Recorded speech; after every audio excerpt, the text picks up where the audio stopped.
Ustadz, bagaimana cara menghadapi istri yang suka marah?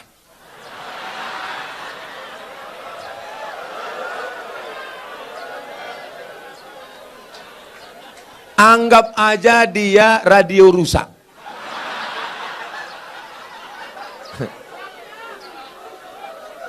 Nikmati aja. Jangan sampai ketika dia tidak ada baru kau menangis. Kalau sudah tiada baru terasa.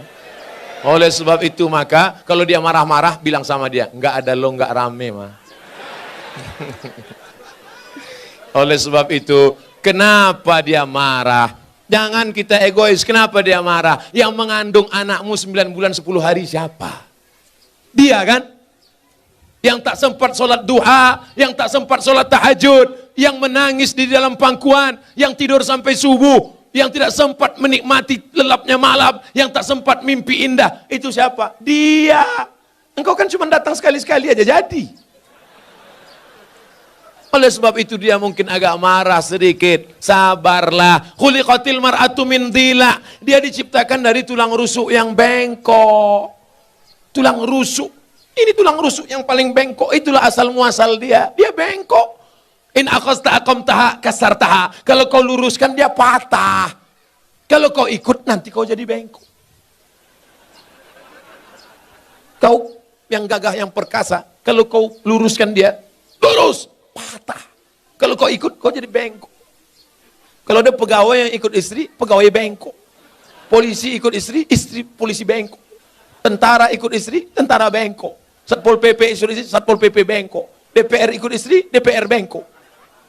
Oleh sebab itu pandai-pandailah cari orang tua, ngomong kepada tokoh masyarakat, tokoh adat, religius, datang ke Pak Kiai, Pak Kiai, saya mau nanya ini, tolong bacakan doa gimana supaya istri saya ini jangan lagi marah-marah. Mau doa apa? Mau doa bisu apa mati? Insya Allah semuanya ada kebaikannya. Dia marah kenapa? Mungkin karena engkau gak sholat berjamaah. Dia marah kenapa? Mungkin uang belanjanya kurang. Saya mancing dikit aja. Betul. Itu sesungguhnya adalah luapan kekecewaan yang lama terpendam. Oleh sebab itu kalian pulang nanti duduklah bersama, tulis baleho seperti ini, judulnya apa? Mau dibawa kemana hubungan ini? Oleh sebab itu insya Allah, kalian berdua ini sebenarnya siapa yang mempertemukan kalian? Allah. Pulang dari sini katakan, Mama, aku tak pernah mencarimu, kau pun tak pernah mencari aku. Allah mempertemukan kita. Apa jawab dia? So sweet, Pak. Oleh sebab itu maka kalau dia marah-marah sedikit, tinggal kau nikmati, kau dengarkan aja. Kalau kira-kira kau kecewa, ambil kapas, sumbat telingamu. Hidupkan earphone. Udah selesai? Belum? Pasang lagi ya.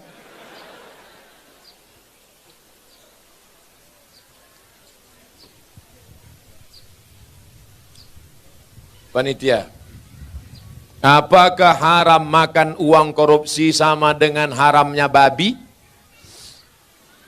Mana pula sama babi sama korupsi? Kalau kau ambil babi, kau panggang, kau kasih kecap, kau makan, itu yang dosa kau sendiri. Tapi kalau korupsi kau makan, kau mesti kembalikan uang ini kepada orang pemiliknya.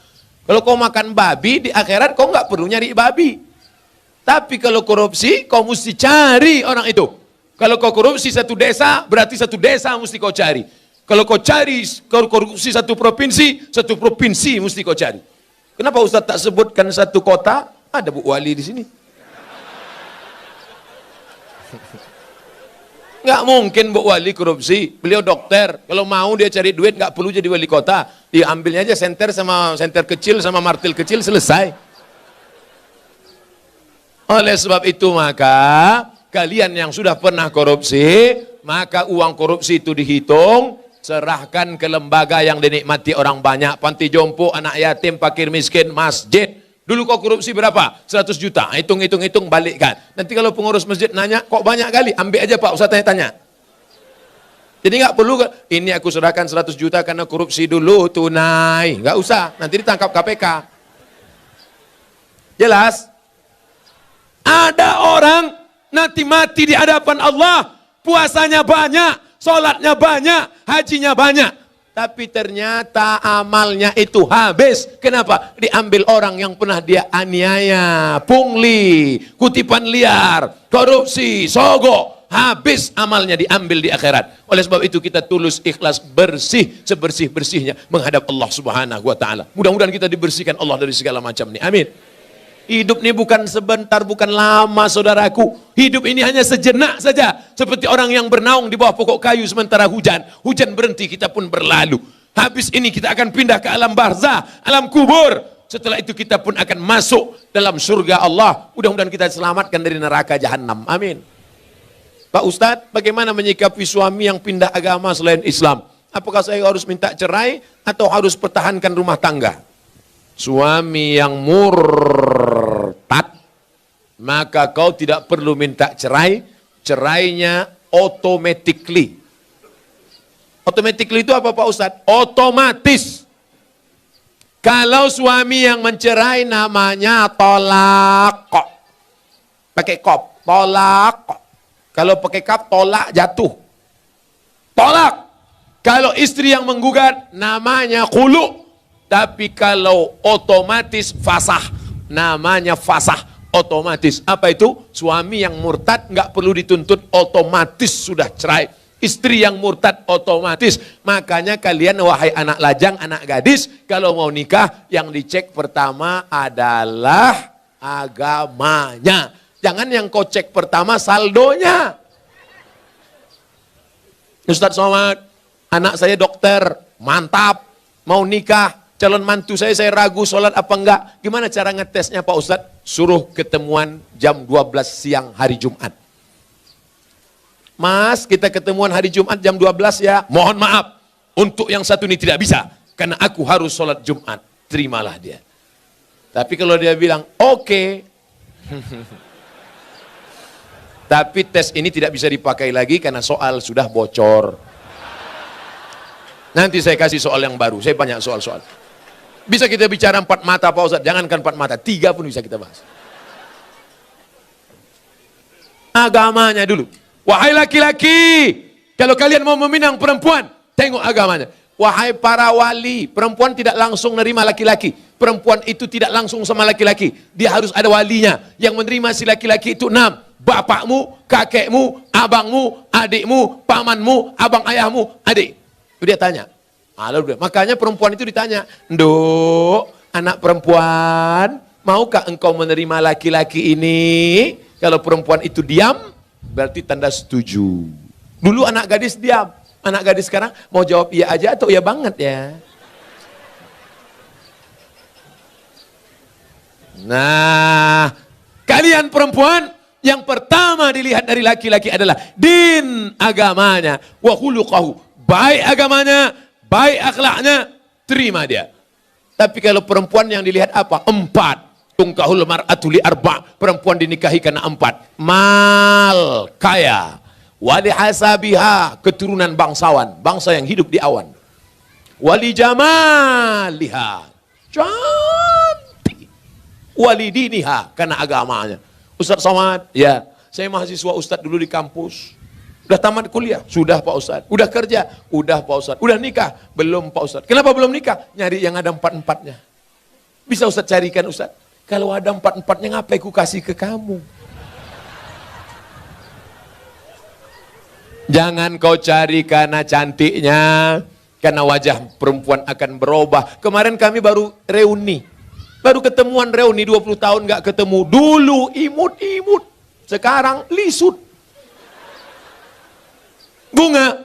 Bagaimana tabiat bunga? Bunga kuntum mekar harum cantik kuning layu mati. Ada bunga yang tak layu, bunga plastik. Makanya banyak perempuan sekarang wajahnya plastik semua. Pipi plastik, dagu plastik, hidung plastik.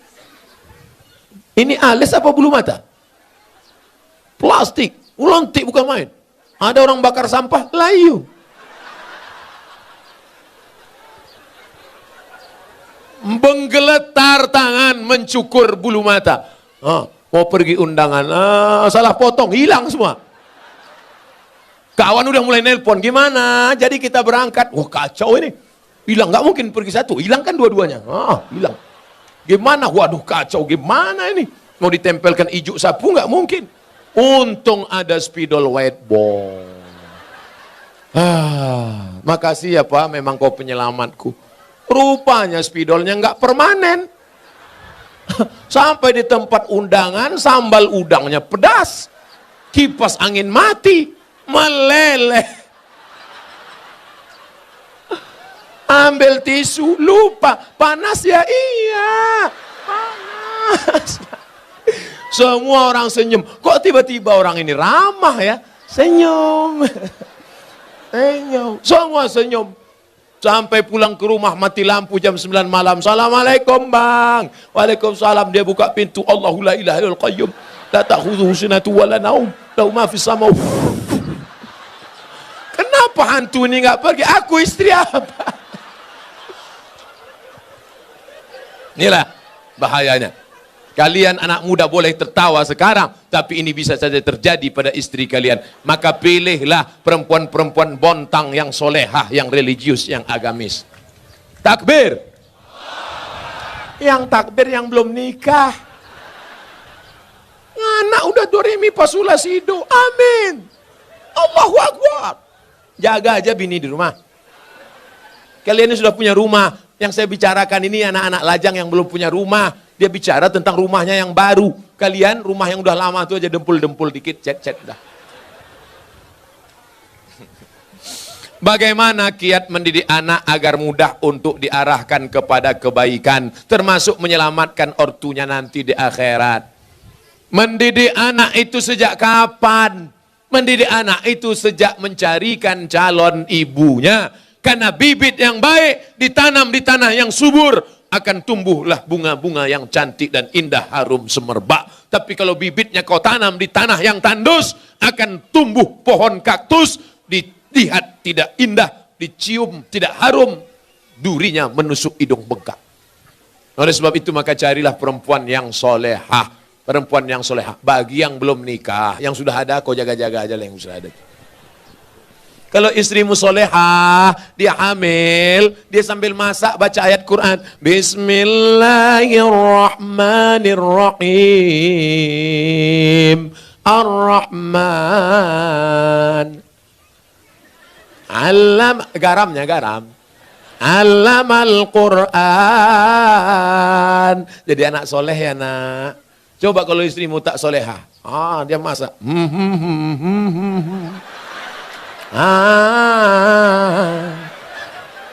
Garam tak ada.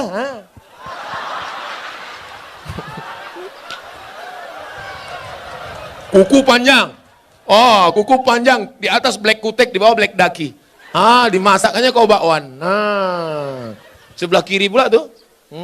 Enak bakwan mama ya? Iya. Makanya kalian cari yang solehah. Setelah anak lahir, selama mengandungkan itu apa yang dia baca? Dia baca surat Yusuf. Datang ke Kiai, Pak Kiai, gimana supaya anak saya baik? Baca surat Yusuf. Maksud Pak Kiai supaya anaknya nanti imannya kuat seperti Nabi Yusuf diajak berzina oleh Zulaikha tapi nggak mau. Rupanya dia salah sangka. Disangkanya anaknya ganteng macam Nabi Yusuf. Begitu lahir hitam pendek. Marah sama Pak Kiai. Pak Kiai, kenapa anak saya seperti ini? Kenapa enggak seperti Nabi Yusuf? Suaminya mana? Ini suaminya Pak Kiai. Iya sama.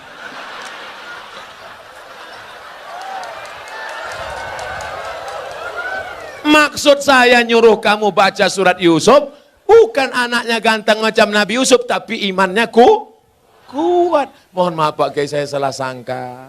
Ya enggak apa-apalah, udah terjadi apa boleh buat Pak Kiai. Dia enggak akan marah, dia enggak akan komplain ke kamu. Aku nyesal nikah sama kamu mas, hitam pendek, jelek, busuk, bau. Jangan-jangan aku kena pelet dulu. Dia tetap nerima. Apa kata dia? Mas, aku enggak marah karena Islam mengajarkan rukun iman 6. Iman ke-6 adalah nerima takdir baik dan takdir buruk. Engkaulah takdir burukku mas. Dia ridho nerima. Dia tidak akan marah mencaci maki engkau. Karena dia berkata, walaupun bagaimanapun juga, engkau adalah pilihan terbaik menurut Tuhan untuk aku, Mas. Walaupun kemana-mana orang selalu bertanya, itu supirmu ya? Lalu kemudian, setelah anakmu lahir, dia akan menyusukannya. Disusukannya anakmu berapa lama? 2 tahun. Sekarang banyak perempuan tidak mau menyusukan anak 2 tahun. Disusukan anak ke kaleng. Makanya anak pulang sekolah bukan meluk ibunya, meluk kaleng. Tanya Bu Dokter, tanya Pak Dokter Andi Sopyan, apa kata dokter? Coba tengok dinas kesehatan, susukan anak Anda 6 bulan berturut-turut, ASI eksklusif. Insya Allah otaknya akan cerdas, tubuhnya akan sehat, tidak terkontaminasi penyakit. Dulu kita mandi di sungai 6 jam mandi sampai biru bibir, nggak ada batuk, nggak ada demam. Air susu ibu membuat kita kuat, imun kita sehat. Anak sekarang ngelihat mendung aja bersin. Ikatan emosional dekat. Anaknya disusukan ibu. Ibu yang menyusukan anak untuk menghindari kanker payudara. Ibu yang menyusukan anak sekaligus keluarga berencana. Ibu yang menyusukan anak, kedekatan emosional antara ibu dan anak. Makanya anakmu jauh dia tetap nelpon, mama mau makan apa, nanti adik bawakan makanan ya. Anak yang tidak kau susukan, kau titip uang pun dia lupa. Mana titipan mama tadi? Enggak ingat, ma, lupa. Jangan heran, kenapa? Karena hubunganmu dengan dia sudah lama putus. Lalu kemudian setelah itu dijaganya. 2 tahun pertama susukan. 2 tahun kedua lari-lari lompat-lompat. 2 tahun ketiga mulai dia mengajarkan surat-surat pendek. Anak sambil motong-motong bawang, motong-motong cabai. Bismillahirrahmanirrahim. Qul huwallahu ahad. Akhirnya dia ajak sholat. Sekarang kita ketemu perempuan di tepi jalan. Umur 5 tahun. Lipstiknya tebal, rambutnya pirang 3 warna. Merah, kuning, kelabu. Kuteknya merah. Kira-kira anak umur 5 tahun ini yang ngajar siapa? Emaknya. Al-Madrasatul Ula. Ibu adalah pendidik pertama. Sekolah sebelum S1, S2, S3. Pendidik kita yang pertama adalah ibu. Tadi waktu saya makan ada anak kecil berjilbab panjang. Ustadz, anak kecil mencium tangan saya. Anak kecil ingin duduk dekat saya. Kenapa? Karena anak-anak ini dilahirkan oleh ibu-ibu yang soleha. Di mana ibu-ibu soleha itu berada? Di Bontang. Wahai laki-laki yang ingin mendapatkan istri soleha, datanglah kalian ke Bontang. Yang sudah nikah jangan lagi. Lalu Pak Ustadz selanjutnya, sampai kapan anak ini engkau jaga? Perempuan tidak pernah berhenti bertanya, kamu sedang di mana, jalan sama siapa, pulang jam berapa, duit yang kemarin mana, ketika perempuan berhenti ngomel, berhenti merepet, berhenti bicara, saat itu kiamat sudah terjadi pada anak-anak kita. Jangan sampai diam saja. Bu, saya bawa anaknya ya, bawalah. Sampai pagi ya bu, enggak apa-apa. Anaknya hamil bu, iya enggak apa-apa. Jangan sampai kalian laki-laki harus gagah perkasa, perempuan juga harus menjaga. Pak, saya bawa anaknya sebentar jalan-jalan ke kota. Jangan. Ibu juga harus begitu. Bu, kami bawa. Jangan. Jangan sampai bapak bilang, jangan. Sekali tidak, tidak. Datang ibu dari belakang, bawalah. Kita dulu lebih parah daripada itu. Nusa anak-anak kita. Harus kita jaga generasi ini insya Allah. Pertanyaan terakhir, Ustadz, apakah haram? Oh, ini pertanyaan yang tadi, udah tadi.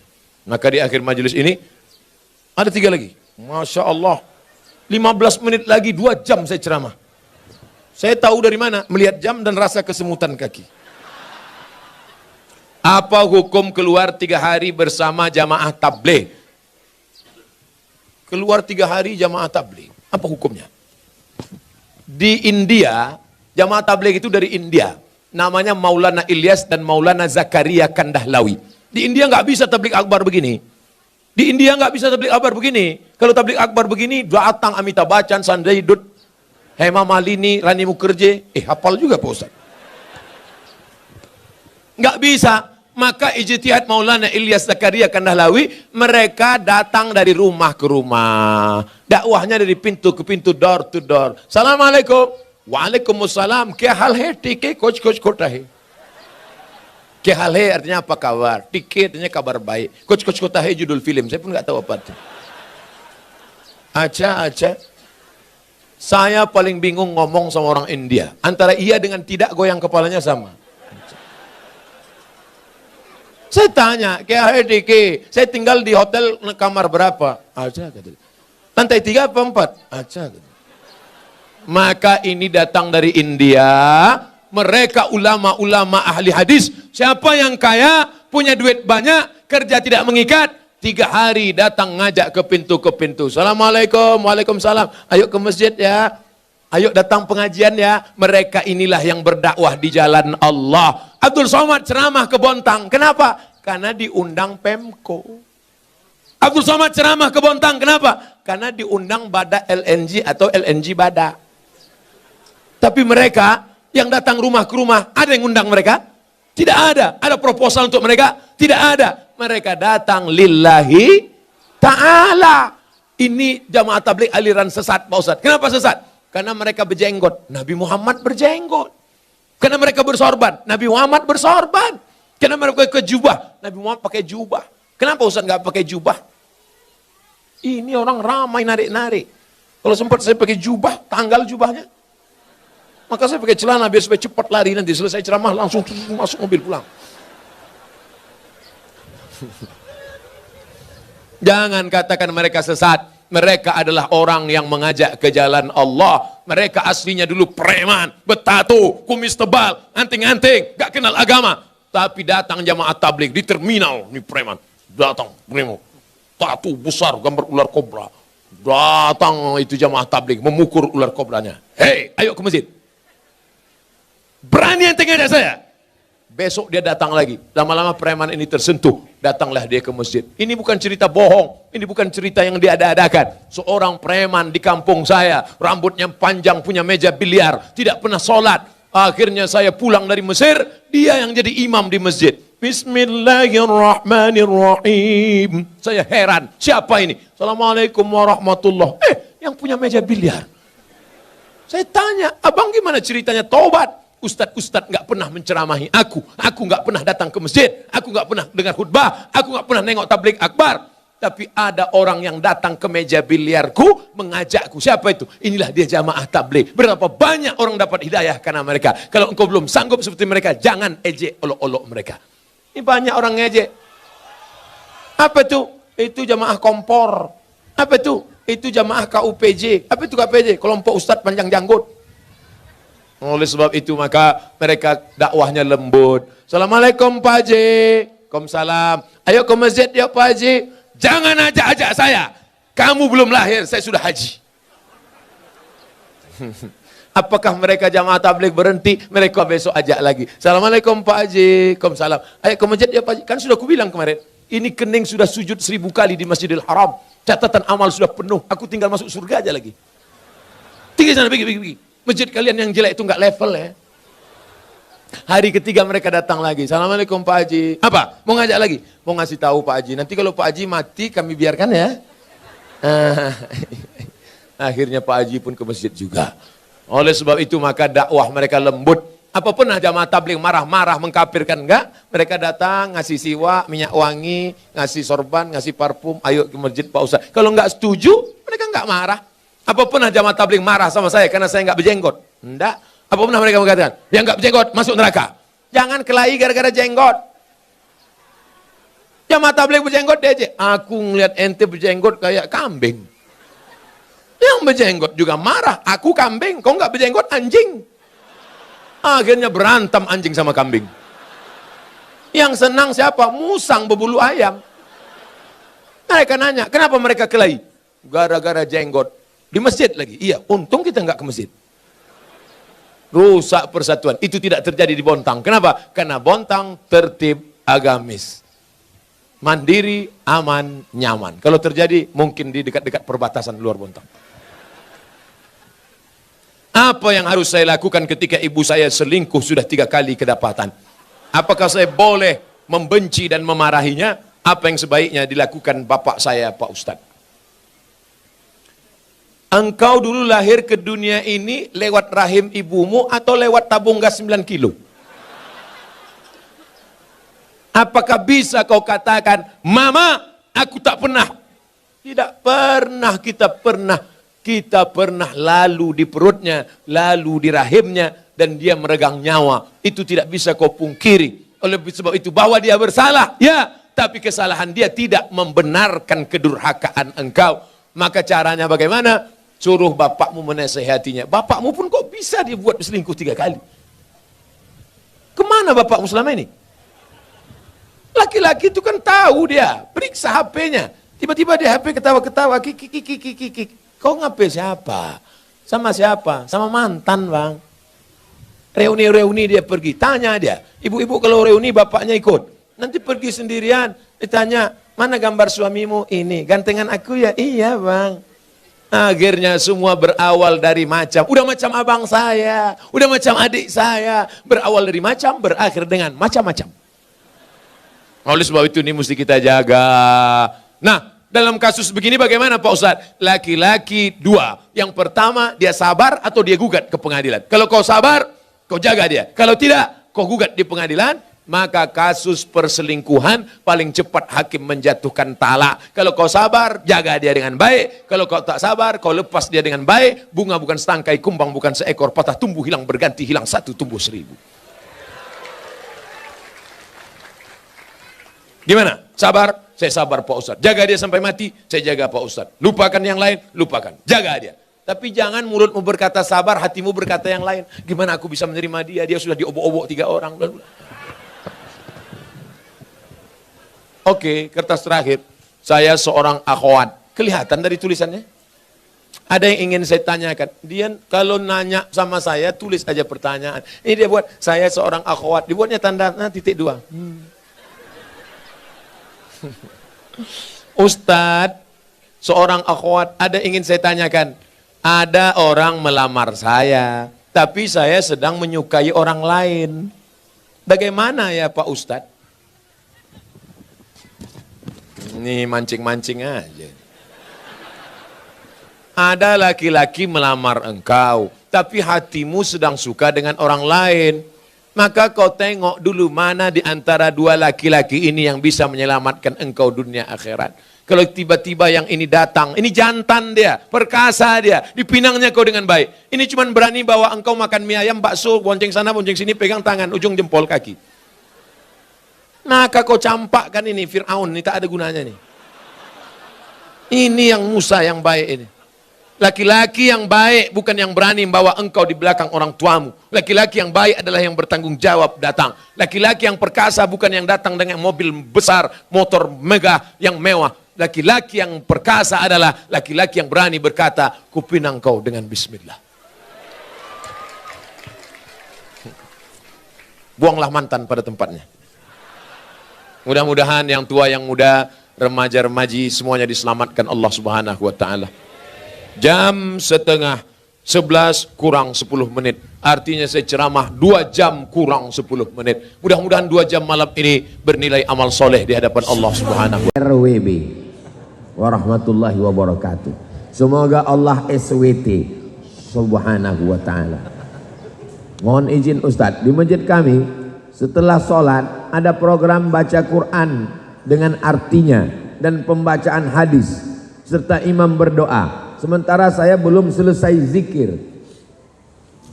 Dia zikir 1000 kali. La ilaha illallah, la ilaha illallah, la ilaha illallah, la ilaha illallah. Lalu Ustadz membacakan ayat.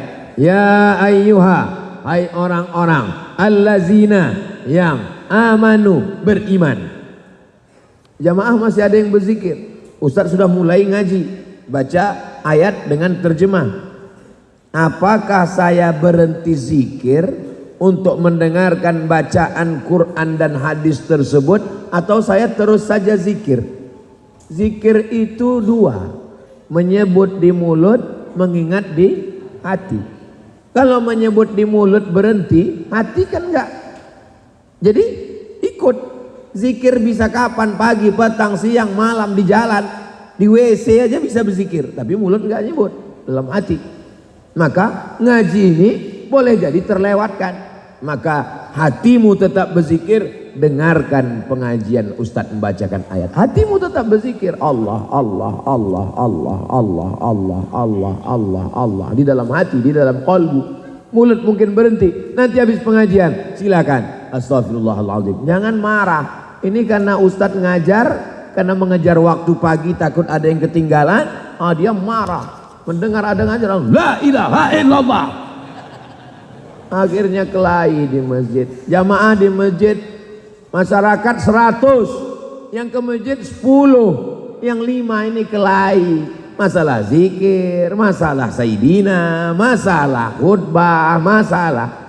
Maka berkunut subuh, berlapang dada menerima perbedaan. Jadi kalau ikut pengajian, ya ikut ngaji. Hati tetap berzikir. Nanti selesai pengajian, zikir wirid-wiridnya tetap bisa dilanjutkan. Jadi tidak ada halangan sama sekali. Majelis ilmu juga majelis zikir, karena majelis ilmu kita majelis mengingat Allah Subhanahu wa taala. Ayat Quran, hadis Nabi, tidak ada lagha, tidak ada sia-sia di dalamnya.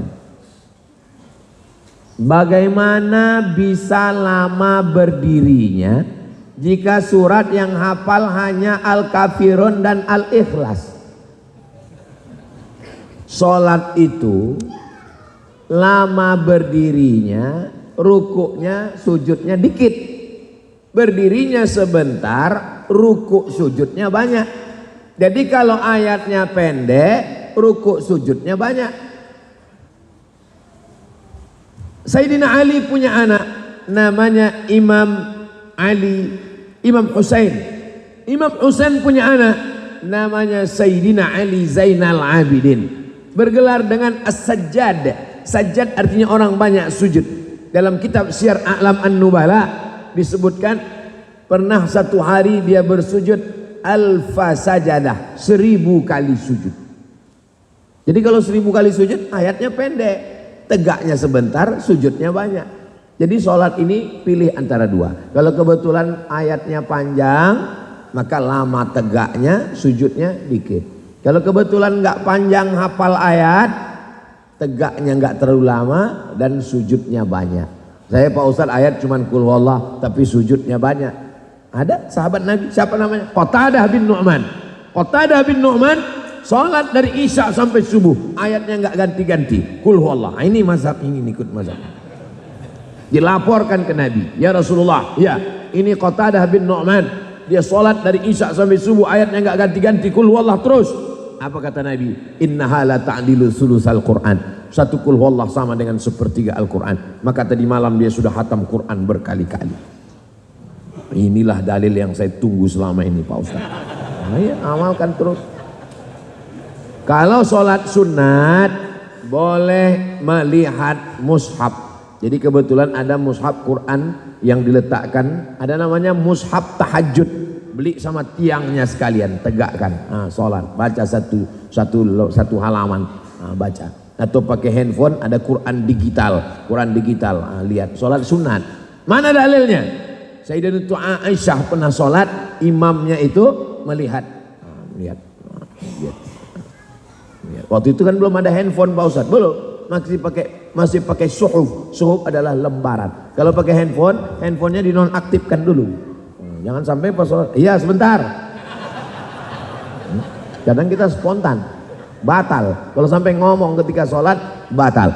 Itu teknis. Kalau mau sholat tetap bisa ayatnya panjang lama dengan Quran mushaf tahajud namanya. Nah, nanti beli ke toko buku, cari mushaf tahajud. Ada mushaf tajwid, idgham, ilfa, gunnah, qalqalah, bila gunnah, pakai warna merah, kuning, kelabu, hijau, ungu. Bagus. Jangan sampai Quran kita, Quran akad nikah tahun 80. Masih ada sampai sekarang dan masih baru lagi. Di ruang tamu dimasukkan plastik, dibalut kain sutra, masuk kotak kayu jati, dipaku sampai mati nggak pernah dibuka. Bukan begitu tujuan dulu. Mengapa maharnya seperangkat alat sholat dan kitab suci Al-Quran? Supaya kita sholat berjamaah dan membaca Al-Quran. Di masjid sering kita jumpai habis kajian Ahad ada hidangan makanan dan minuman. Iya, kabarnya juga di sini juga ada. Kabarnya habis ini ada acara sarapan bersama di rumah masing-masing.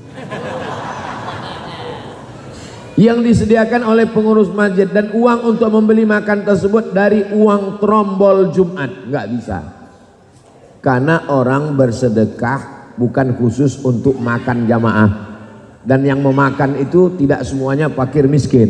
Kalau mau buat begitu, buatkan satu kotak khusus, kotak untuk makan bersama Ahad pagi. Jadi orang ketika menyumbang, dia masukkan duit itu, niatnya untuk sedekah makan. Buatkan rekening khusus, jangan nyampur. Rekening khusus untuk masjid makan-makan, namanya M3, masjid makan-makan. Ada Ustadz Lukman dari Pontianak mensponsori itu. Habis sholat Jumat makan, buka bersama makan, sahur bersama makan, namanya masjid makan-makan. Bagus, tapi jangan diambil uang orang yang bersedekah umum, tapi dibuatkan kotak khusus atau rekening khusus. Apalagi kalau sampai makan harta anak yatim. Innama ya'kuluna fi butunihim nara, mereka memakan api di perut mereka. Nah, ini administrasi keuangan masjid mesti betul-betul selektif, jangan sampai salah. Niat baik tapi perbuatannya tidak baik. Tapi bukan berarti saya mengharamkan sama sekali. Siapa saya berani mengharamkan? Saya hanya mengarahkan supaya jangan sampai kita salah dalam beramal. Apakah makanan minuman tersebut jika dimakan oleh jamaah halal dan berdosakah pengurusnya Pak Ustadz? Pengurus tidak memiliki apa-apa. Masjid wa annal masajida lillah. Pengurus adalah orang yang dititipkan amanah untuk mengurus Baitullah berdasarkan amanah yang diberikan umat Nabi Muhammad sallallahu alaihi wasallam. Kebetulan diamanahkan jadi ketua masjid, ya. Ini Ustadz nyindir ketua masjid atau gimana? Enggak, saya ketua masjid. Ini biar kurus begini ketua masjid. Ketua masjid. Maka saya bertanggung jawab penuh. Akhirnya suatu hari datang pengurus, wajahnya berkabung. Saya bilang, ada jamaah yang meninggal? Enggak Pak Ustaz. Ada kecelakaan? Enggak Pak Ustaz. Terus apa masalahnya? Duit dilarikan sekretaris Pak Ustaz. Berapa? 40 juta Pak Ustaz. Ini duit umat, bukan duit pengurus. Berarti kita bertanggung jawab. Harus kita ganti semua. Kalau gitu kami ngundurkan diri semua Pak Ustaz. Gawat, bahaya. Terpaksa saya ganti pakai duit saya sendiri. Kalau tidak saya dituntut Allah di padang mahsyar. Kalau gitu kasih tahu sama dia, kau mau dilaporkan Ustadz ke polisi, balikkan uang itu. Enggak ada Pak Ustadz, dia pun udah fakir miskin juga sekarang Pak Ustadz. Jadi menjadi pengurus masjid adalah tanggung jawab. Kalau kita bisa mengelola masjid dengan baik sehingga orang ramai, pahalanya 2 kali lipat. Tapi kalau sampai orang nggak ke masjid gara-gara kita, apalagi sampai duit masjid habis, kita diminta tuntut tanggung jawab di hadapan Allah. Tapi jangan gara-gara ini pengurus mundurkan diri semua. Menjadi pengurus masjid mesti tebal-tebal telinga, mesti tahan-tahan hati, mesti tahan-tahan perasaan, mesti tahan-tahan emosi. Kenapa? Karena pengurus masjid ini seperti kue bika Ambon, di atasnya api, di bawahnya api. Banyak sekali. Ustaz kok tahu? Saya pengurus masjid. Saya mengurus beberapa ponakan saya yang yatim. Lalu ketika ada santunan anak yatim, uangnya dipakai untuk belanja kebutuhan pangan sekeluarga. Apakah anggota keluarga yang lainnya termasuk ke dalam memakan harta anak yatim? Faman kana ghaniyan falyasta'fif wa man kana ghaniyan falyasta'fif. Kalau kamu mengurus harta anak yatim, kamu kaya, falyasta'fif, jangan makan harta anak yatim. Berapa makan harta anak yatim ini 1 bulan? Anak yatim sebulan 1,5 juta, jangan kamu ambil lebih. Wa man kana faqiran, tapi kalau kamu sendiri fakir, falyakul, maka kamu boleh memakannya. Standarnya bil ma'ruf, standar urf. Standar urf itu standar kira-kira kalau ngurus satu orang berapa selayaknya. Kira-kira standar kalau menjadi pengurus berapa selayaknya.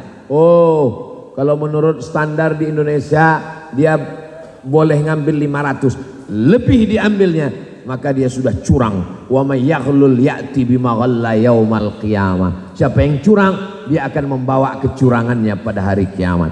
Nah, jadi yang mengurus anak yatim ini hati-hati, jangan sampai perbuatan baik malah berubah menjadi azab di hadapan Allah. Tapi standarnya yang paling bagus, wa man kana ghaniyan falyasta'fif. Siapa yang mampu jangan ambil sama sekali. Wa man kana faqiran, tapi kalau dia fakir, dia susah, falyakul, silakanlah dia ambil bil ma'ruf, menurut standar kepantasan di daerah masing-masing. Tidak sama antara Tangerang Selatan dengan Papua. Makan di Papua, di Timika, di Jaya Wijaya nggak sama dengan makan di Jakarta. Maka standarnya itu ada namanya urf. Urf itu menurut standar umum. Pengambilan hukum dalam Islam 10. Quran, hadis, ijma', qiyas, syar'u man qablana, saddu zara'i, qaulu sahabi, istihsan, istishab, urf. Urf adalah tradisi.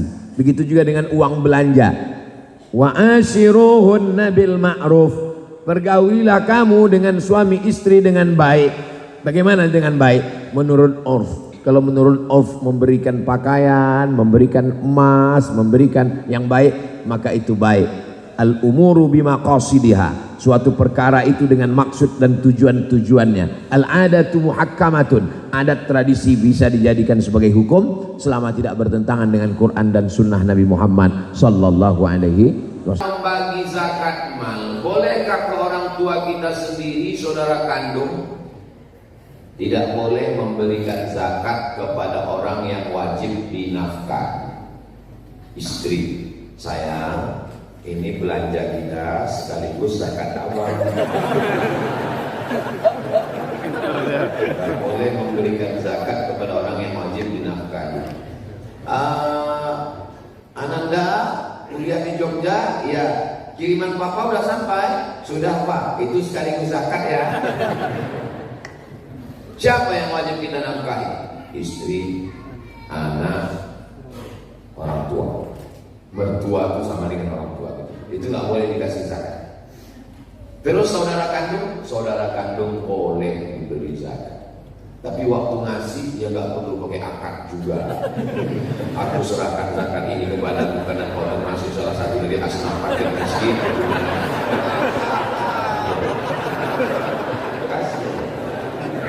Kasih aja. Niat dalam hati adalah zakat. Tapi menurut saya, kalau untuk melihat bapak-bapak yang hidupnya makmur, senang, tenang, kenyang, lenang ini, kalau untuk saudara kandung ya kasih sedekah aja, zakat kasih ke fakir miskin. Tapi kalau saudara mau dikasih, ingat prinsipnya tidak boleh memberi zakat kepada orang yang wajib kita nafkahi, suami, memberikan ke istri, anak, orang tua dan mertua. 2. Bagaimana cara menangani perbedaan pendapat atau pandangan antara teman seiman tanpa merusak hubungan persaudaraan kita dalam Islam? Contoh, Subhanal Malikil Ma'bud, Subhanal Malikil Mawjud, Subhanal Malikil Hayyil Ladzi la yanamu wa la yamut wa la yafutu abada, Subbuhun Quddus Rabbuna wa Rabbul Malaikati war Ruh. Selesai salat tarawih, teman kita ngomong bid'ah itu. Berbeda. Apakah kita langsung ngamuk? Enggak. Jadi kita jelaskan. Bro, kalau ngamuk kirim Islam. Kirim ke Islam.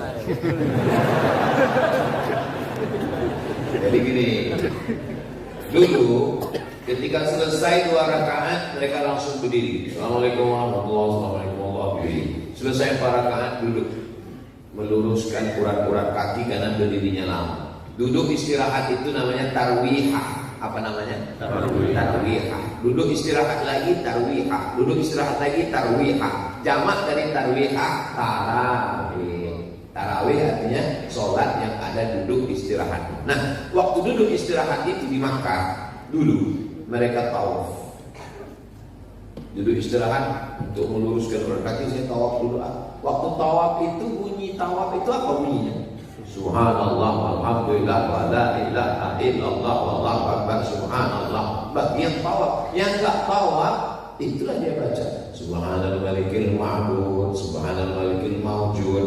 Jadi perbuatan bersolawat, bertasbih, bertahmid di sela-sela tarawih tidak bid'ah. Kata Syekh Atiyah Safar, bukan kata Abu Somad. Jangan bilang kata Abu Somad. Kalau bilang menurut Ustaz Somad, Abu Somad itu yang pelaku bid'ah. Menurut Syekh Atiyah Safar. Mana referensinya? Nama kitabnya Fatawa Al-Azhar, kumpulan fatwa-fatwa dari ulama Al-Azhar. Itu salah satu contoh kalau kita berbeda pendapat. Sebenarnya berbeda pendapat ini tidak pernah terlalu masalah berbeda pendapat ini. Yang masalah itu berbeda pendapatan. Usalli fardhu subhi raka'ataini. Yang satu usolli, menunjukkan identitas usolli. Yang satu lagi juga ingin menunjukkan identitas, enggak pakai usolli. Begitu kita di masjid, mau dibawa kemana hubungan kita? Hancurlah kita. Kebetulan yang ini mau menunjukkan usollinya, yang ini mau menunjukkan enggak usollinya, yang sebelah preman baru tobat Ramadan ini. Ya heran, kusangka waktu aku mabuk-mabuk dulu, kusangka kalian aman di dalam. Ternyata lebih solid kami di luar. Akhirnya dia gagal, aku batalkan aja lah hijrah. Aku mabuk lagi, nengok kalian lebih mabuk aku lagi. Jadi kita tinggal jelaskan. Ente kenapa pakai usolli? Niat itu kan letaknya dalam hati. Bukakan dia kitab fikih 4 mazhab. Nih, menurut mazhab Maliki, melafazkan niat usolli itu laisa bimasyru', tidak disyariatkan. Menurut mazhab Hambali, mengucapkan usolli itu adalah tidak sunnah. Tapi menurut mazhab Syafi'i mustahab, dianjurkan. Untuk apa dianjurkan? Lidaf'il waswasah, untuk menolak waswasah, ragu-ragu. Coba kalau nggak pakai, bagi orang yang ragu-ragu nggak pakai usolli, Allahu Akbar, tarawih apa witir ya? Apalagi di beberapa tempat yang nggak pakai komando, nggak pakai komandan. Itu banyak jamaah itu nggak tahu udah sholat apa. Dia lupa ada berapa rakaat. Saya kok sholat. Yang penting sholat.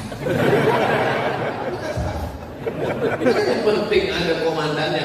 Sallu sunnatal witri salasa raka'atin asabakumullah. Ibu-ibu biasanya itu tidak seperti bapak-bapak tenang, walaupun nggak tahu bukan sembahyang. Kalau ibu-ibu nggak tahu, dia pasti nanya, Pak, sholat apa? Imamnya jawab, witir 3. Kira-kira mana yang lebih baik? Pakai witir 3 gaya imam itu atau pakai bilal? Kan bagus pakai bilal. Jangan kelahi karena masalah ini. Ini masalah. Tapi kalau ada orang mengatakan sholat zuhur cukup dengan pejam mata, bayangkan itu sudah keluar dari sunnah wal jamaah.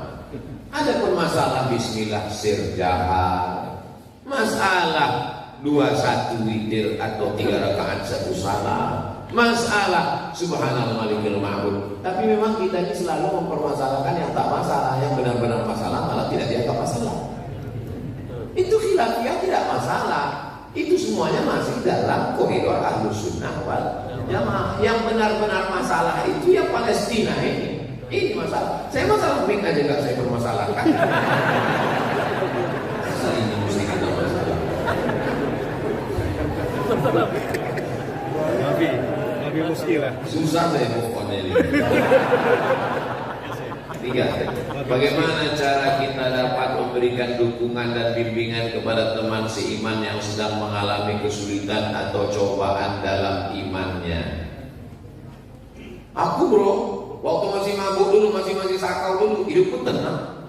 Sekarang begitu aku ke masjid, sendal hilang, helm hilang, kerja hilang, bini hilang. Kok susah sekali ya? Tanya sama dia. Jangan kita nasihati. Orang kalau diceramahi, egonya bangkit. Tanya dia. Sebutkan sama saya nabi-nabi yang gak ada ujian hidup. Nabi Ibrahim ketemu dengan bapak penyembah berhala, ketemu dengan umat penyembah bintang-bintang, dibakar dengan api, istrinya mau diambil, menikah dengan Sarah gak punya anak, nikah dengan Hajar gak punya anak, 86 tahun lahir anak, setelah dapat anak disuruh asingkan ke Baitullah dekat Ka'bah, setelah anak dewasa mau disembelih. Nabi Musa belum lagi lahir sudah ada razia, sampai lahir laki-laki sembelih, dihanyutkan ke Sungai Nil, tinggal di rumah Fir'aun. Setelah dewasa meninju dua masyarakat yang berkelahi, terusir dari istana, mengembala kambing 8 tahun, dikejar-kejar Fir'aun. Siapa yang tidak punya ujian? Dia diajak untuk berpikir, oh iya ya, Nabi Musa aja begitu, Nabi Muhammad apa lagi? Mereka ada yang penghuni surga, ujian hidupnya begitu, apalagi aku yang status belum jelas. Begitu cara kita. Jadi kita jelaskan, hubungan kita dengan Allah ini dibangun dengan dua. Yang pertama, husnuzon. Apapun yang diberikan Allah kepada kita, kita husnuzon. Saya husnuzon. Apa yang diberikan Allah pada saya, itulah yang terbaik. Ini kadang kita ini banyak, kita punya program. Kita tidak serahkan pada Allah, tapi kita paksa Allah untuk ikut kita. Ini anak-anak muda nih yang lagi kuliah, jatuh cinta, dipaksanya Allah untuk ikut. Ya Allah, aku sedang jatuh cinta, tolong buat dia jatuh cinta padaku. Kalau dia belum punya calon, jadikan aku calon. Kalau dia sudah punya calon, matikan calon. Doa apa ini? Kok jadi maksa Tuhan? Malaikat yang dengar doamu itu, kata malaikat, matikan aja ini. Kata Allah, jangan. Apa doa? Kenapa kau paksa Tuhan? Kita hanya berusaha dan berikhtiar, keputusan terakhirnya tetap kepada Allah. Suruh jam 6.10, jadi ternyata kita udah habis waktunya.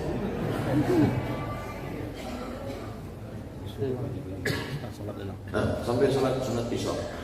Ya. Jadi hubungan kita dengan Allah itu yang pertama adalah bandingkan diri kita dengan orang-orang soleh, wali-wali Allah, ulama-ulama. Ujian hidup kita ini belum ada apa-apanya. Yang pertama kita bandingkan. Yang kedua, husnuzon kepada Allah. Yang ketiga, ridho. Ridho itu apa Pak Ustaz? Ridho itu pernah melihat jenazah dimandikan? Pernah. Pernah nggak melihat jenazah melawan? Jenazah tidak melawan itu ridho. Jadi kalau saya jelaskan makna ridho, luwatan ridho, wastilahan ridho menurut etimologi sulit. Cara menjelaskan ridho gitu aja. Pernah melihat jenazah dimandikan? Ya. Pernah melihat waktu hidungnya dikorek melawan? Enggak. Itulah ridho. Ridho itu artinya sururul qalbi bimururil qada. Hati merasa bahagia dengan melewati takdir dari Allah SWT. Setelah usaha dan itu bedanya dengan Jabariyah Ahlus Sunnah wal Jamaah. Jangan sampai dipotong ini. Jangan sampai besok bapak nggak kerja, nggak cari makan, nyantai. Dia pasti tanya istrinya, abang nggak usaha? Kita seperti mayat. Itu bukan ridho, goblok.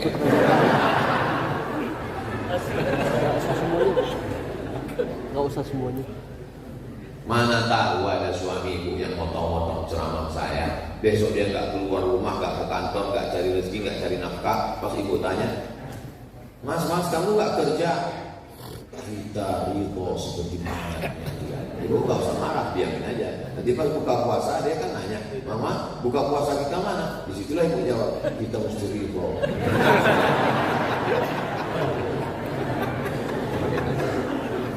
Izin bertanya Ustaz, sebagai anak dan murid, pendapat mana yang harus kita utamakan?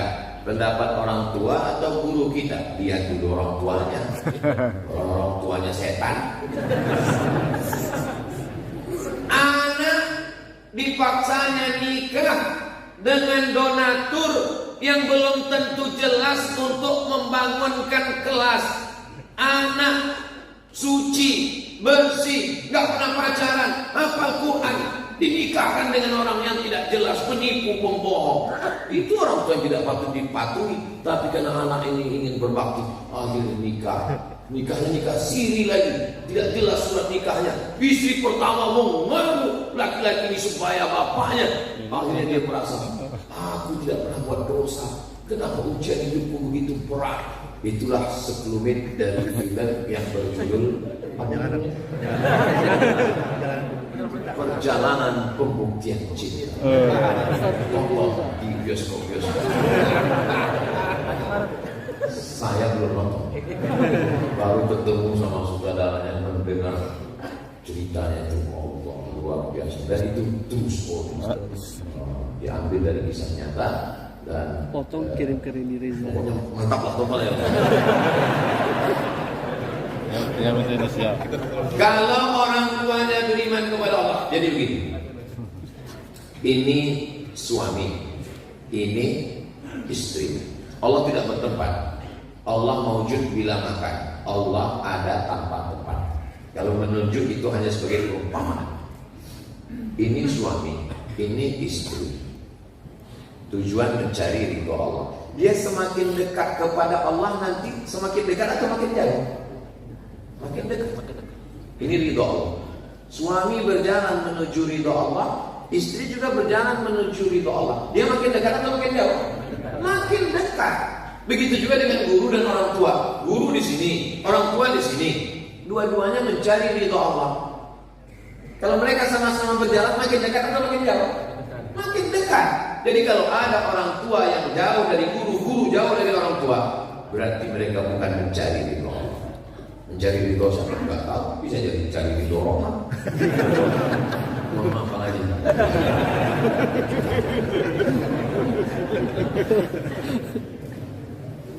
Tidak akan mungkin ada orang tua berbeda dengan guru, dan tidak akan mungkin ada guru yang menyuruh anak durhaka kepada orang tua. Begitu juga banyak yang bertanya, Ustaz, saya ikut suami saya atau ikut ayah saya?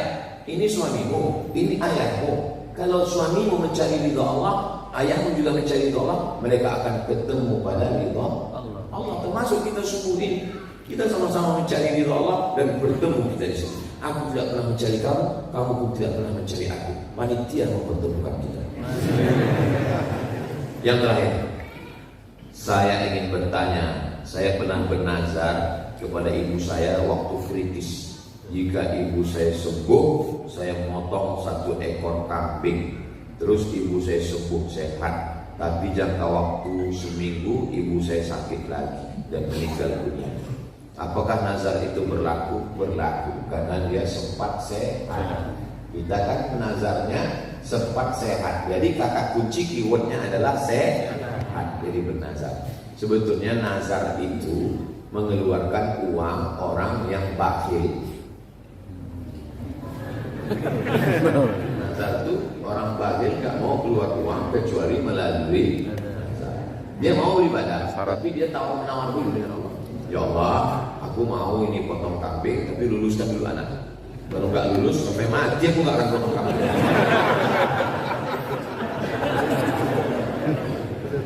Jadi karena ilat sebab awalnya adalah sehat. Walaupun setelah sehat itu dia sakit kembali dan meninggal, maka lepaskan nazar. Maka nazar ini artinya merubah yang sunat menjadi wajib. Puasa Senin Kamis sunat, tapi kalau dia sudah menjadi nazar, berubah menjadi wajib. Wajib ditunaikan. Man maka sampai mati, wa alai siapun punya utang nazar, puasa, soal walihu, ahli warisnya melaksanakan. Maka jangan iming-iming janji-janji. Mudah sekali banyak orang bernazar. Janji nazar ini, janji nazar ini, janji nazar ini. Tapi begitu terwujud, lupa. Seperti pilkada aja. Di akhir majelis mari kita sama berdoa kepada Allah. Mudah-mudahan kita diberikan istiqomah iman dan Islam. Amin, amin. Bapak Ibu yang sudah bersedekah untuk saudara kita Palestina diberikan kelimpahan rezeki. Keluarga kita sakinah mawaddah warahmah. Anak-anak kita soleh dan solehah. Indonesia dijaga Allah baldatun thayyibatun wa rahmatuh. Ala hadhihi niyyah al-Fatihah. Ustadz, apa hukumnya sholat bagi pelaku zina? Diterima apa enggak sholatnya Pak Ustadz? Man sholatuhu lam tanhahu anil fahsya wal munkar lam yazdad illa bu'dan. Siapa yang sholatnya tidak mencegah dirinya dari perbuatan keji dan mungkar, maka dia semakin jauh dari Allah. Inna sholata tanha anil fahsya wal munkar. Apakah dengan dosa itu dia menjadi kafir Pak Ustadz? Dia tidak kafir kalau tidak ingkar. Kalau dia katakan tidak ada itu Tuhan, tidak ada itu sorga, tidak ada itu neraka, tidak ada akhirat, baru dia kafir. Tapi kalau dia sekedar buat dosa, maka dia fasik. Wallahu la yahdil qaumal fasiqin. Allah tidak berikan hidayah kepada orang yang fasik. Mudah-mudahan kita diselamatkan dari fasik. Terima kasih Ustadz, semoga Ustadz selalu dalam lindungan Allah Subhanahu wa taala. Amin. Kenapa Ustadz selalu bacakan doa di belakang? Biar supaya jamaah mengaminkan. Amin. Amin. Jamaah. Oh, kalau gitu Ustadz aja yang enak, Ustadz yang dapat, kami yang mengaminkan pun dapat juga. Apa kata malaikat? Walaka misluh. Kau tadi sudah mengaminkan, engkau dapat yang sama seperti yang kau aminkan. Makanya ibu kalau bapak berdoa, ibu aminkan, tapi ibu tanya dulu doanya apa. Nah, nanti amin, amin. Tanya mas doanya apa. Bagaimana jika ada pertanyaan masalah agama, tapi kita tidak memiliki ilmu? Apakah kita boleh berpendapat atau bagaimana Pak Ustadz? Saya menjawab yang saya pernah baca, yang saya pernah dengar, yang saya pernah belajar, yang saya pernah tahu. Kalau saya nggak tahu, kertasnya saya bawa pulang. Itu kami tonton di YouTube. Ustadz nggak pernah bilang nggak tahu. Kenapa semuanya Ustadz jawab? Yang nggak saya jawab dipotong videonya. Yang diupload yang saya jawab saja. Kalau saya nggak tahu, jangan dijawab. Inna sama, telingamu, wal basar, matamu, wal fuad, hati, pikiran, lidahmu, semua akan ditanya. La taqfu ma laisa laka bihi ilmun. Kalau nggak tahu, jangan bicara, jangan ngomong. Walaupun titel kita MSI, Master Segala Ilmu. Terima kasih Ustadz. Panjang umur, sehat selalu. Amin. Kan? Mengenai fikih Ustaz, oke? Air kencing itu kan najis, ya. Air sperma itu kan suci, tidak najis. Mengapa apabila kita kencing hanya istinja saja, sementara itu najis? Kenapa kita keluar sperma harus mandi? Sudah gitu kata Nabi.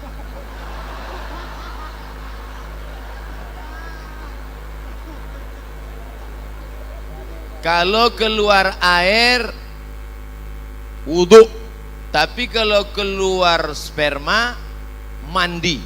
Padahal ini najis, yang ini tidak najis. Kenapa harus begitu Pak Ustadz? Pokoknya sudah begitu kata Nabi Muhammad. Jangan tanya-tanya. Yang dilihat itu bukan tempat keluarnya, tapi bukan benda yang dikeluarkan. Yang dilihat itu bukan saluran tempat keluarnya, bukan pula cairan yang dikeluarkan, tapi yang dilihatkan itu adalah talazzuz. Talazzuz ada rasa nikmat. Maaf. Ada orang sakit, tiba-tiba keluar spermanya. Apakah dia wajib mandi junub? Tidak, karena tidak ada rasa nikmat. Ketika keluar rasa nikmat, talazzuz namanya. Talazzuz diambil dari kata lazid, nikmat. Tapi bukan yang lembaga amil zakat.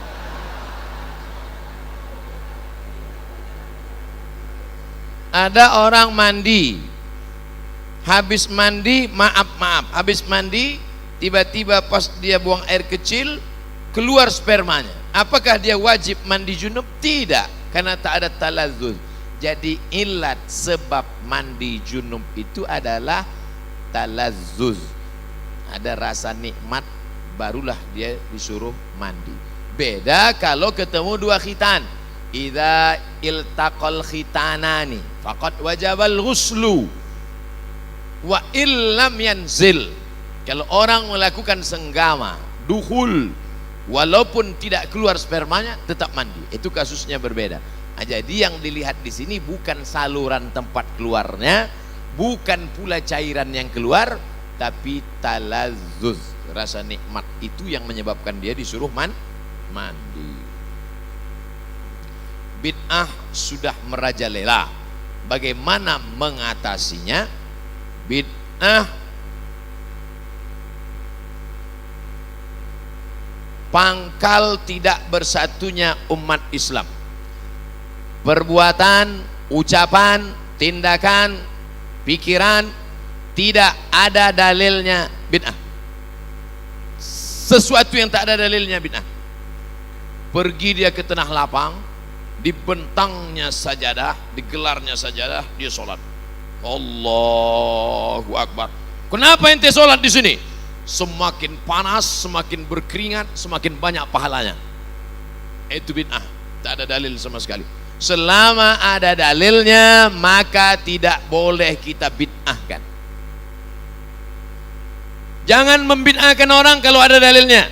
Selama ada dalilnya, ada dalam Quran, ada dalam sunnah, ada dalam ijma', ada dalam qiyas, maka tidak boleh kita bid'ahkan.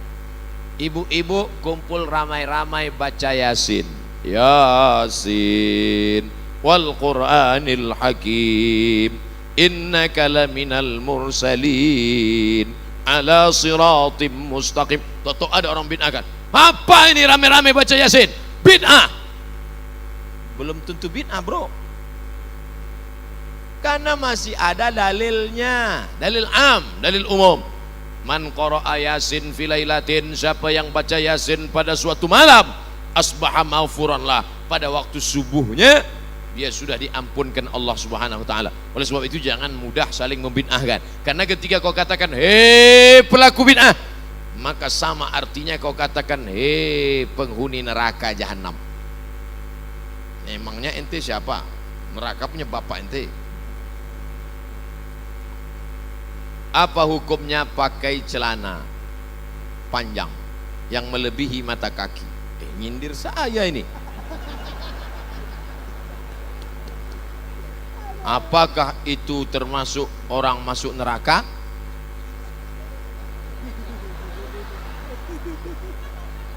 Pakai celana melebihi mata kaki. Untung rumputnya subur, nggak kelihatan. Ini celana melebihi mata kaki. Apakah masuk neraka? Ma asfalal ka'baini finnar. Kain, celana, jubah di bawah mata kaki masuk neraka. Neraka, neraka, neraka, neraka. Jangan baca satu hadis, ada hadis yang lain. Man jarra thawbahu khuyala. Kalau dilewatkan mata kaki untuk sombong, kalau enggak sombong enggak apa-apa, kata Imam Syafi'i. Kalau enggak sombong enggak apa-apa, kata Imam Nawawi. Kalau enggak sombong enggak apa-apa, kata Imam Sun'ani dalam Subulus Salam Syarah Bulughul Maram.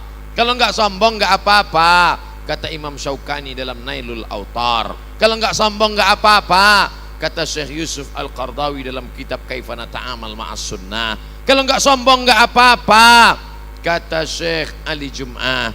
Kalau enggak sombong enggak apa-apa, kata Syekh Atiyah Saqar dalam kitab Fatawa Al-Azhar. Saya dalam hal ini tidak menyalahkan kawan-kawan yang sudah potong kaki celana. Bapak yang sudah potong jangan disambung, biarkan aja. Saya sudah terlanjur memotong Pak Ustaz, biar aja. Bagi yang sudah terlanjur motong, yang belum motong jangan diejek. Jangan nanti pulang dari sini, ini kelihatannya setelah hijrah makin tinggi nih. Yang udah motong biarin, yang nggak motong. Kalau antara yang udah motong dengan yang belum motong saling ngejek, yang ketawa yang nggak pakai celana. Ini masalah khilafiyah. Apakah sholat kita diterima jika gerakannya tak sesuai aturan? Irji' ila sholatika fa innaka lam tusalli. Ulangi sholatmu karena sholatmu tidak sah. Dia ulang sholatnya. Nabi nyuruh ulang. Irji' ila sholatika fa innaka lam tusalli. Ulangi sholatmu, sholatmu enggak sah. Dia ulang sholatnya. Irji' ila sholatika fa innaka lam tusalli. Ulangi sholatmu karena sholatmu tidak. 3 kali disuruh ulang. Kenapa? Karena tidak ada tumakninah. Kalau engkau rukuk hatta tatma'inna raki'an, subhana rabbiyal azim wa bihamdi, subhana rabbiyal azim wa bihamdi, subhana rabbiyal azim wa bihamdi.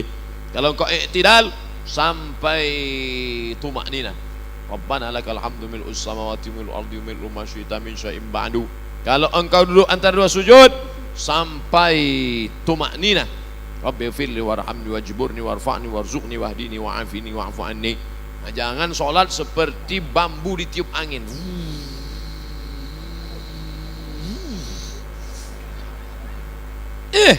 Ente sholatnya kok cepat sekali. Valentino Rossi, bro.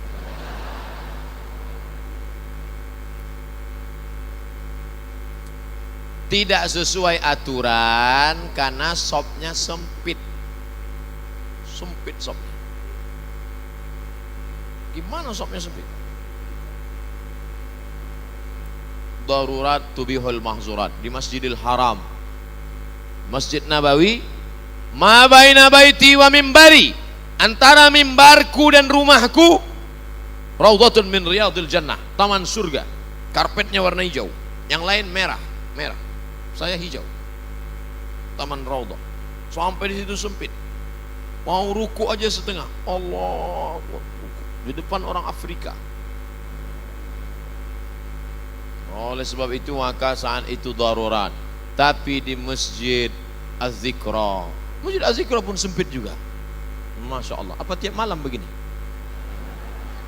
Amin ya Rabbal. Nah, oleh sebab itu maka kalau dalam keadaan sempit termaafkan. Darurat, Masjidil Haram, Masjid Nabawi, di Hijr Ismail. Tapi dalam keadaan lapang mestilah sempurna. Kadang masjidnya lapang tapi dianya yang sempit, karena tidak bisa tegak berdiri, sakit, duduk di kursi. Maka itu pun la yukallifullahu nafsan illa wus'aha. Duduk di kursi. Allahu Akbar. Ada kursi? Tak ada. Minta kursi. Mana tahu bapak ibu sakit pinggang, lalu kemudian dia malu sholat, datang ke masjid, sholat, duduk di atas kursi. Walaupun engkau tidak bisa rukuk sujud, kalau di Mesir disediakan kursi-kursi di belakang. Karena kalau kau sakit di rumah,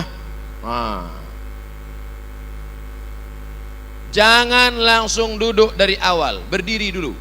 Allahu Akbar, berdiri. Bismillahirrahmanirrahim. Alhamdulillahi Rabbil Alamin.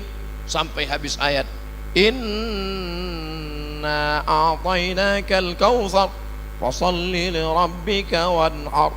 Inna syani'aka huwal abtar. Rukuk tak bisa, langsung duduk. Allahu Akbar. Lalu rukuk. Allahu Akbar. Sami'allahu liman hamidah. Sujud.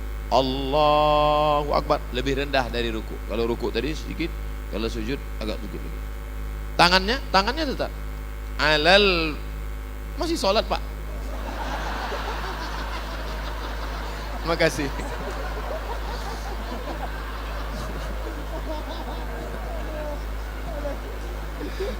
Mohon maaf Pak Ketua Yayasan.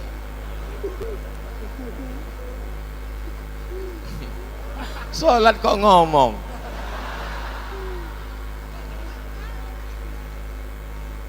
Alal fakhidaini, tangan di atas paha, awir rukbataini, atau di atas lutut. Jadi nanti kalau ada yang tangannya di atas lutut atau di atas paha, la alal hawa, bukan di atas angin. Ada yang sujud di atas angin, Allahu Akbar, di atas angin, di atas sujud. At-tahiyatul barakatuh, tetap at-tahiyatul barakatuh salawat. Saya Pak Ustadz telunjuk saya yang sakit, ya terus at-tahiyatul, jangan pula diganti at-tahiyatul. At-tahiyatul barakatuh. Tidak ada alasan untuk tidak sholat berjamaah. Dulu waktu sehat tidak mau ke masjid, sudah sakit baru dapat hidayah datang ke masjid. Sudah sehat tak ke masjid, sakit pun tak ke masjid, mati baru ke masjid. Na'udzubillah. Tapi insya Allah yang hadir malam ini anak-anak muda semua, amin. Kami yang tua Pak Ustadz, casingnya tua, signalnya tetap muda. Yang kita khawatirkan anak muda, isinya orang tua. Anak-anak muda umur 17-18, gaya letoy lesulung lai mau mati. Saya kalau udah diundang anak muda gayanya gitu, saya kasih ketua. Mana ketua panitia? Sini, bawa semua ke panti jompo. Tapi alhamdulillah malam ini semuanya alhamdulillah dalam keadaan istiqomah iman dan Islam. Jangan lupa daftarkan diri Anda segera menjadi peserta Laziz, Lembaga Amil Zakat, Infak dan Masjid Az-Zikra. Mudah-mudahan. Saya punya uang dengan orang.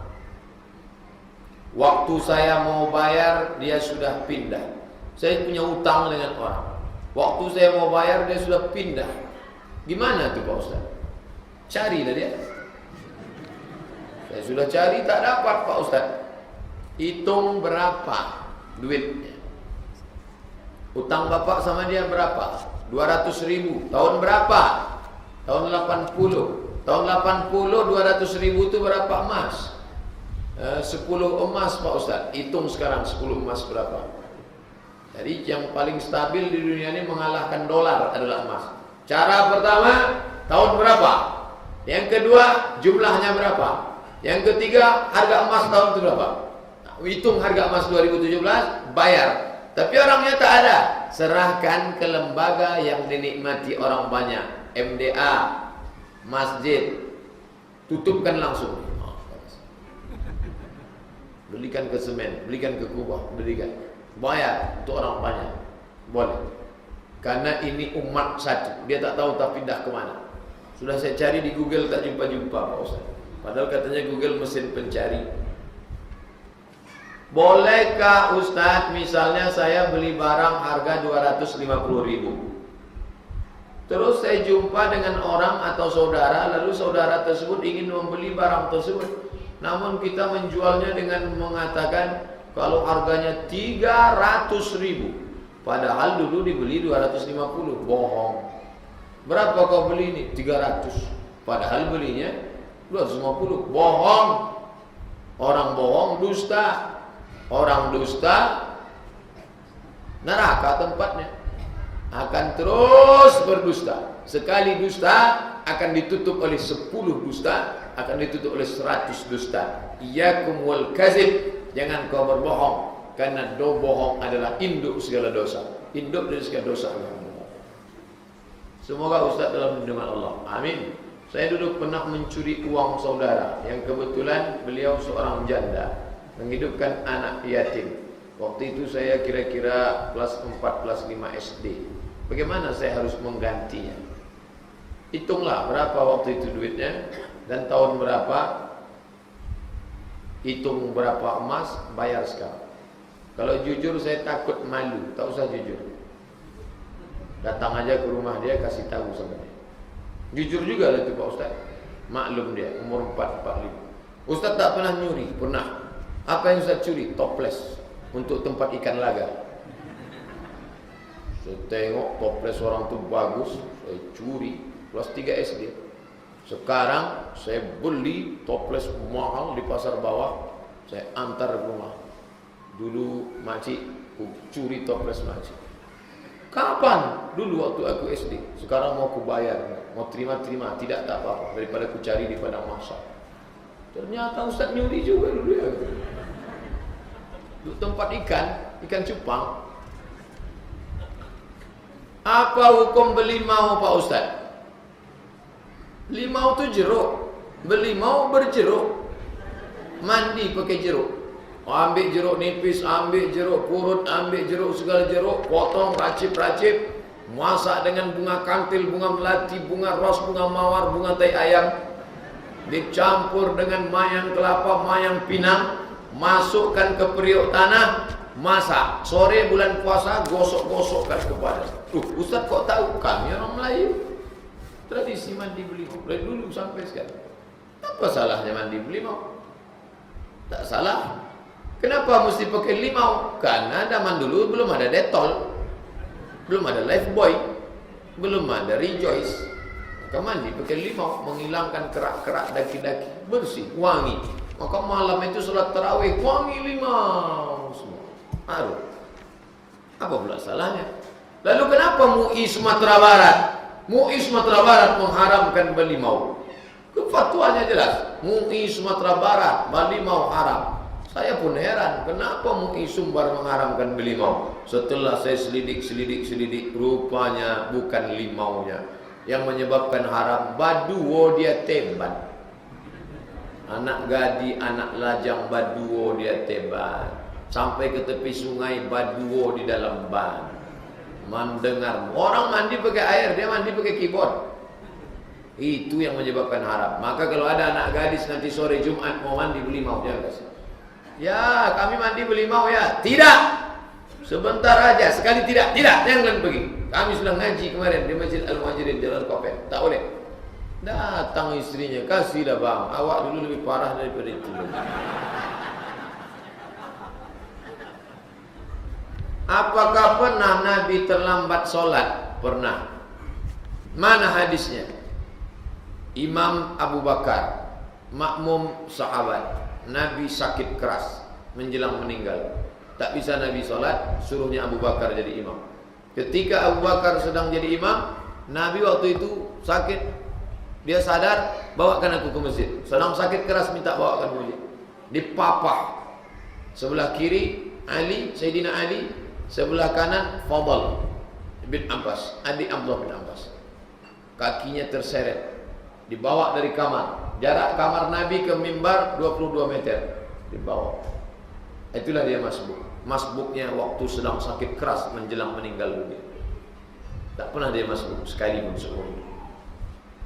Kalau mau masbuk pas sakit mau mati tidak. Sehat tak orang. Apa hukum solat bergerak-gerak Pak Ustaz?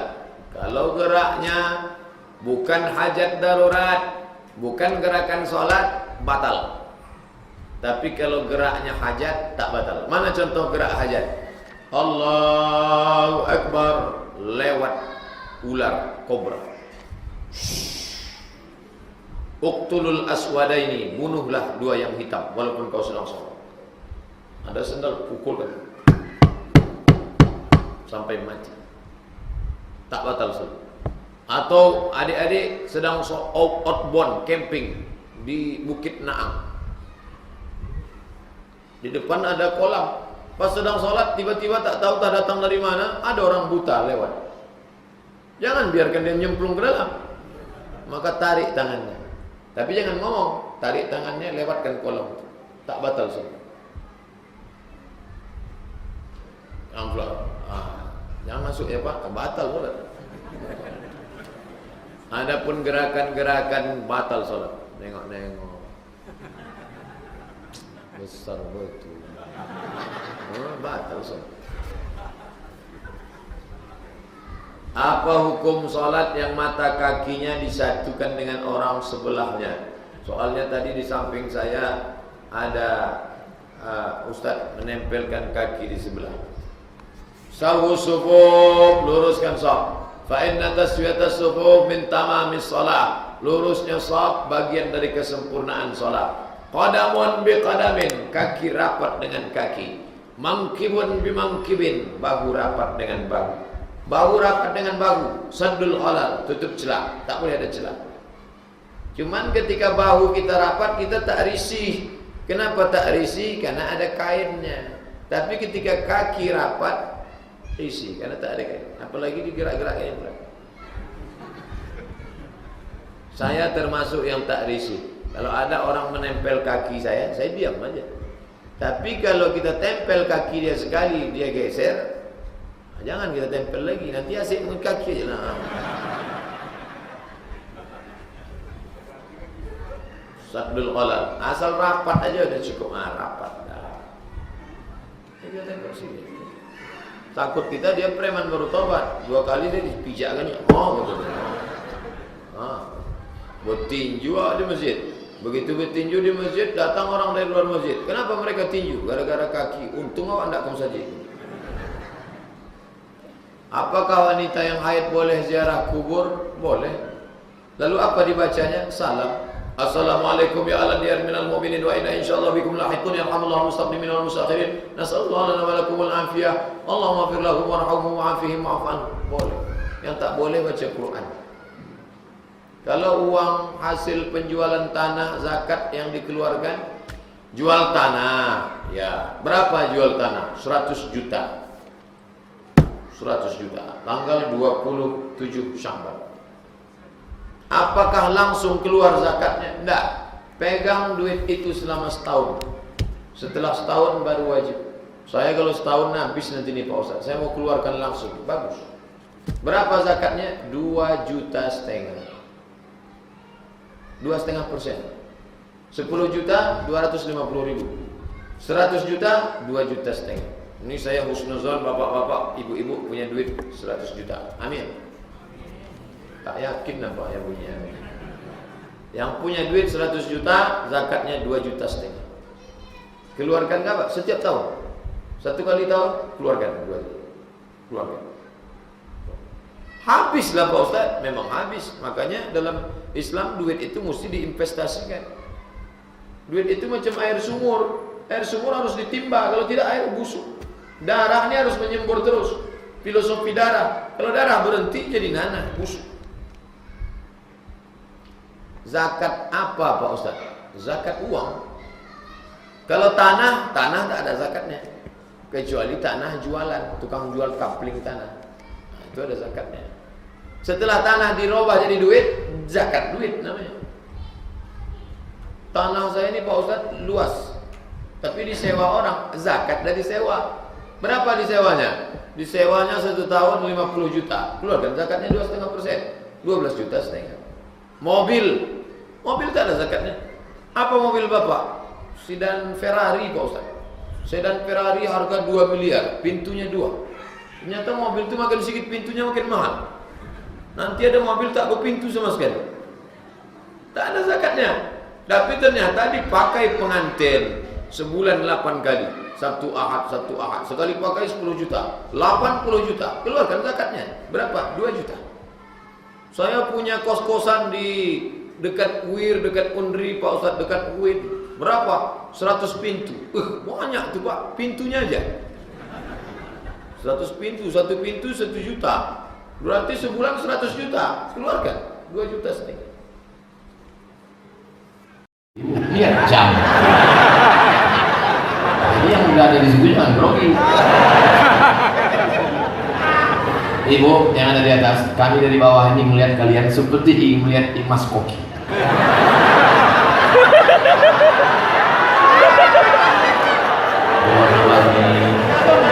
Mas Koki, ada ikan paus juga. Ustaz, apa hukum yang disebutkan dalam Al-Quran surat Al-Ma'idah ayat 32 berlaku untuk seluruh manusia atau untuk Bani Israel saja? Kalau nanya sama saya sebutkan ayatnya, karena saya bukan Ustaz Adi Hidayat. Ustaz Adi Hidayat hafal semua, letaknya di sini, toko bukunya di sini dekat dengan sini. Tapi untuk melihat ayat. Akan datang kalau nanya sama saya, tuliskan ayatnya. Saya nggak hafal Quran. Sebentar, sabar. Ini salah undang orang lupa. Surat Al-Maidah ayat 32. Mohon maaf, ustaznya nggak hafal Quran. Ayat 32. Min ajli dzalika katabna 'ala bani Israil annahu man qatala nafsan bighayri nafsin fasadin fil ardi faka'annama qatala an-nasa jami'an. Apakah ini berlaku untuk Bani Israel saja? Tidak. Untuk seluruh umat manusia. Siapa yang membunuh satu jiwa, maka seolah-olah dia sudah membunuh seluruh jiwa. Tapi yang menghidupkan satu jiwa, maka dia sudah menghidupkan seluruh jiwa. Karena kita ini satu jiwa. Siapa yang bisa menghidupkan satu jiwa? Bapak dan ibu dokter. Allahu Akbar. Hai bapak ibu dokter, sudah berapa jiwa yang sudah kau selamatkan? Kau sudah menyelamatkan jiwa-jiwa manusia. Makanya anak-anak bapak ibu lihat, dan bakatnya dari kecil sudah kelihatan. Kalau ada di antara anak bapak ibu dari kecil sudah bawa jarum suntik, berarti dokter spesialis. Kalau dididik dengan baik, jadi dokter spesialis. Kalau tidak, jadi pecandu narkoba. Satu nyawa dia selamatkan, maka berarti dia sudah menyelamatkan satu jiwa seluruh manusia. Man ahyan nasa faka'annama ahyan nasa jami'a. Siapa yang menyelamatkan satu nyawa, berarti dia sudah menyelamatkan seluruh nyawa manusia. Makanya Islam itu datang menjaga 5. Menjaga akal, jangan pakai narkoba. Menjaga nyawa, jangan membunuh sembarangan. Menjaga kehormatan, jangan berzina. Menjaga harta, jangan mencuri. Menjaga kehormatan, jangan ejek, caci maki, sumpah serapah. 5 yang dijaga oleh Islam. Salah satunya dijaga oleh Rumah Sakit Cipto Mangunkusumo. Dulu saya heran, kalau ketemu sama anak-anak, mau jadi apa? Mau jadi dokter. Mau jadi apa? Mau jadi dokter. Jarang-jarang mau jadi apa? Jadi ustaz. Mau jadi apa? Jadi dokter. Sekarang baru saya paham kenapa mereka bercita-cita jadi dokter. Martel besar, palu godam, kerja dari pagi sampai sore, gaji 50.000. Tukang. Dokter martelnya kecil. Ini kan kecil.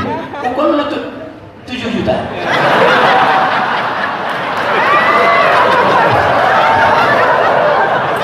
Senter besar, batunya 6. Senter dipakai dari jam 6 sore sampai jam 6 subuh, jaga malam. Gaji sebulan 1,5 juta. Dokter, baterai kecil gua. Senter kecil. Pasien buka mulut, 2 juta.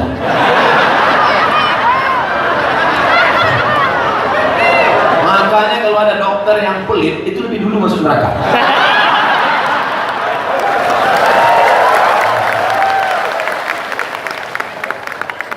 Tugas profesi kesehatan sangat terkait dengan urusan nyawa. Apakah hukum di atas nomor 1 bisa berlaku juga, khususnya jika dalam melaksanakan tugas menjadi malpraktek? Amat sangat. Ketika engkau dengan kekuasaan ilmu pengetahuanmu, siapapun bisa kau bunuh.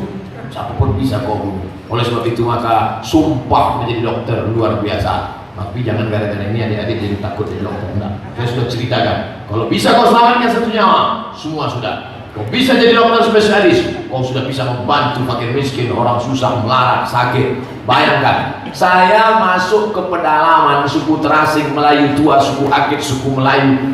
Apa yang bisa saya sampaikan? Tapi Akbar di sana nggak laku. Mereka nggak kenal kita, nggak ada signal, nggak ada paket di sana. Lalu Ustaz ketika masuk ke pedalaman dengan siapa? Dengan dokter, operasi bibir sumbing gratis.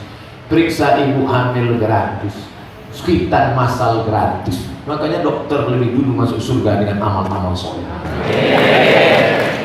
Begitu cara mengobati hati yang sempat terluka. Bagaimana sehat, tetap cantik dan energik serta awet muda? Mindset, main otak, setting. Otakmu mesti disetting. Main otak, settingan otaknya mesti diluruskan. Kau cantik bukan karena bedakmu 2 inci. Kau cantik bukan karena bibirmu habis. Ada orang mengatakan itu bibir seksi habis operasi. Saya lihatnya seperti panas dalam. Mindset otak harus diluruskan. Sekarang banyak mindset, main otak setan, mindset otak setan.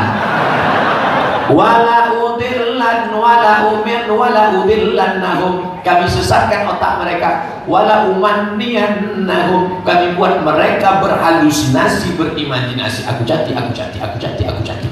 Yang membisikkan siapa? Alladzi yuwaswisu fi sudurin nas minal jinnati nas. Jin yang berbisik. Operasi plastik, kok lebih cantik, kok lebih cantik, kok lebih cantik. Kalau jin yang membisikkan, kita baca ayat kursi dia kabur. Ini yang membisikkan wan nas, teman kita sendiri. Kita bacakan ayat kursi, dia lebih hafal. Makanya la'anallahul washimat, Allah melaknat orang yang merubah, wasimat yang buat tato, wal mutashimat minta buatkan tato, wal mutanammisat mencabut, mengotak-atik, wal mutafallijat mengotak-atik gigi, wal mughayyirat, hadis riwayat Abdullah bin Mas'ud radhiyallahu anhu, yang merubah ciptaan Allah Subhanahu wa taala. Karena kalau diperturutkan ini, perempuan ini seperti bunga. Bagaimana bunga? Kuntum, mekar, harum, cantik, layu. Untuk moka cantik dulu waktu pertama nikah memang bibirmu bak delima mereka, alismu bak semut beriring, pipimu bak pau milayang, rambutmu bak mayang terurai. Begitu anak lahir do re mi fa sol la si do sol fa mi re do, rambutmu sudah macam sumbu kompor, alismu sudah macam PNS bubar balican, bibirmu sudah macam semangka busuk 3 hari. Maka sebenarnya cantik itu bukan pada wajahmu, cantik karena cahaya matamu tahajud tadi malam, cantik karena bekas air wudhumu yang membersihkan wajah, cantik karena bacaan Qur'anmu. Apa namanya? Inner beauty, kecantikan dari dalam. Berapa banyak kadang orang merasa dirinya cantik tapi kita lihatnya takut. Pernah nggak lihat itu? Dia bukan main merasa cantik, kita melihatnya macam zombie. Dia saja yang merasa cantik. Ini yang paling mengerikan. Kita merasa cantik, orang melihat kita takut. Nauzubillah. Orang-orang barat banyak yang terkena itu. Cari videonya di YouTube. Merubah wajah. Nauzubillah. Apa yang dikatakan Nabi 14 abad lalu real, nyata kita lihat hari ini. Masalah merubah wajah. Oleh sebab itu maka syukuri apa adanya. Syukuri apa adanya. Bagaimana? Saya kan enggak mau aja nyanyi. Kalau mau udah 5 album. Bagaimana Rasulullah selama hidupnya melakukan kebersihan seperti mandi yang dapat menyehatkan? Apakah mandi dalam malam di atas jam 22 bisa membuat sakit? Tolong dijawab Pak Ustadz. Asfaraka, kuku. Inna syaitana yaqudu ma qala minha. Setan duduk di kuku yang panjang. Orang yang baca auzubillah, tapi kukunya panjang, setan bingung. Kau usir aku, tapi 5 seat kau sediakan untuk aku. Karena kita bertamu ke rumah orang makan bakwan, yummy, enak ya, iya, kukunya hitam panjang. Kidal pula, kidal musuh. Betul lemah, kembang tai kuku dalam. Di atas black kuteng, di bawah black daki. Yang mulai memasukkan tangan ke jilbab, waspada. Potong, pulang dari sini potong. Bersih, kebersihan. Makanya dalam Islam diajarkan as-tahuru syatrul iman, kesucian setengah dari iman. Suci itu bukan seperempat, bukan seperenam.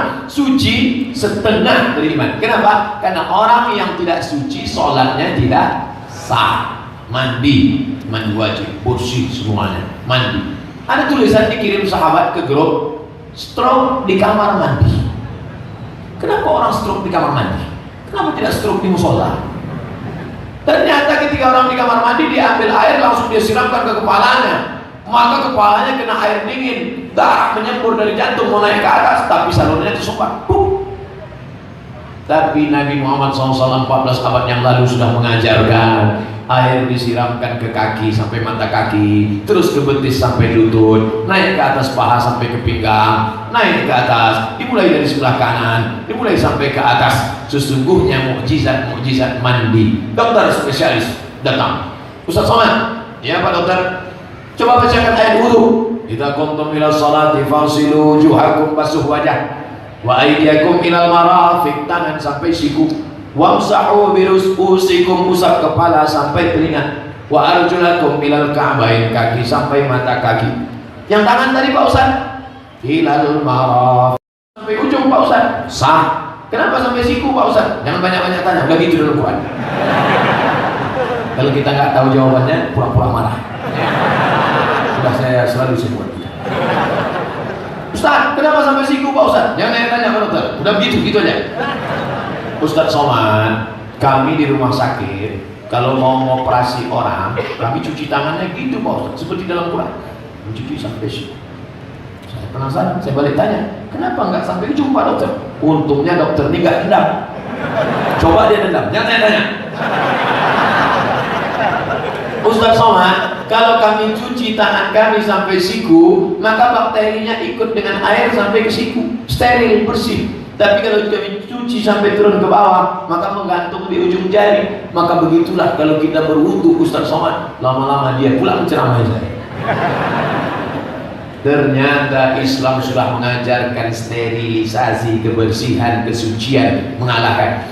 Itu kan bicara Islam karena agama dia Islam, apologi membela semata. Bukan. Ini sudah dibuktikan berapa banyak. Akan banyak orang masuk Islam bukan karena kita meledakkan kedutaan Amerika. Orang akan masuk Islam bukan karena kita menjelek-jelekkan agama orang. Orang masuk Islam karena kita mampu menunjukkan ajaran Islam yang terbukti kebenaran menurut medis dan sains, dan Islam yang rahmatan lil alamin. Sudah ada yang ngomong. Bagaimana cara istri Rasulullah menjaga kesehatan ketika hamil? Baca Al-Quran.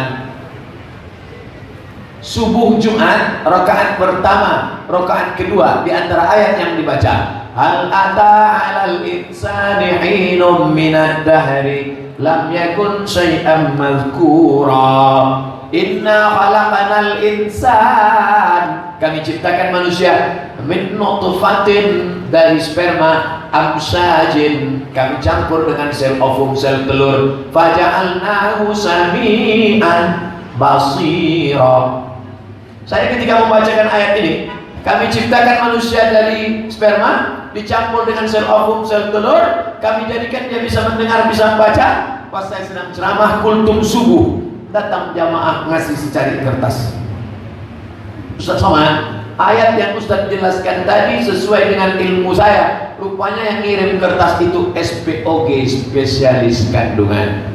Nabi Muhammad SAW sudah mengajarkan 14 abad yang lalu bahwa proses penciptaan manusia dari sperma bertemu dengan sel ovum, sel telur, dan janin dalam kandungan sudah bisa mendengar dan bisa membaca. Makanya ibu-ibu hamil disuruh baca Quran, berzikir, bersolawat. Kalau ibu bersolawat, berzikir, hatinya tenang. Siapa yang mengajarkan? Nabi Muhammad. Ala bizikrillahi tatmainnul qulub. Kalau engkau banyak berzikir, hatimu tenang. Kalau jantung ibu tenang, anak yang ibu kandung juga tenang. Makanya ibu hamil jangan ke mall. Ibu hamil kalau ke mall pas ngeliat tas kulit, ngeliat cincin, ibu nggak tenang, anaknya error. Makanya kadang kiai-kiai kita nasihatnya, ibu hamil lah, ya baca Al-Quran. Cuma kadang ibu-ibu ini kan nanya detail, kiai baca Quran kan banyak, surat apa? Baca surat Yusuf. Nabi nggak ada nyuruh baca surat Yusuf. Cuma karena ini jamaah nanya, kiai ngasih tahu, baca. Tujuan Pak Kiai kalau baca surat Yusuf, anaknya nanti sabar seperti sabarnya Nabi Yusuf. Diajak Zulaikha berzina nggak mau, cuma si ibu salah sangka. Disangkanya kalau baca surat Yusuf nanti anaknya ganteng seperti Nabi Yusuf. Pas anak lahir PKI, pendek kecil hitam. Akhirnya komplain, apa ini kiai bohong, buktinya anak lahir hitam. Datang komplain, gimana kiai, anak saya kok nggak seperti Nabi Yusuf? Kiai sabar, senyum. Bojone di suaminya mana? Iki bojone. Ya podo.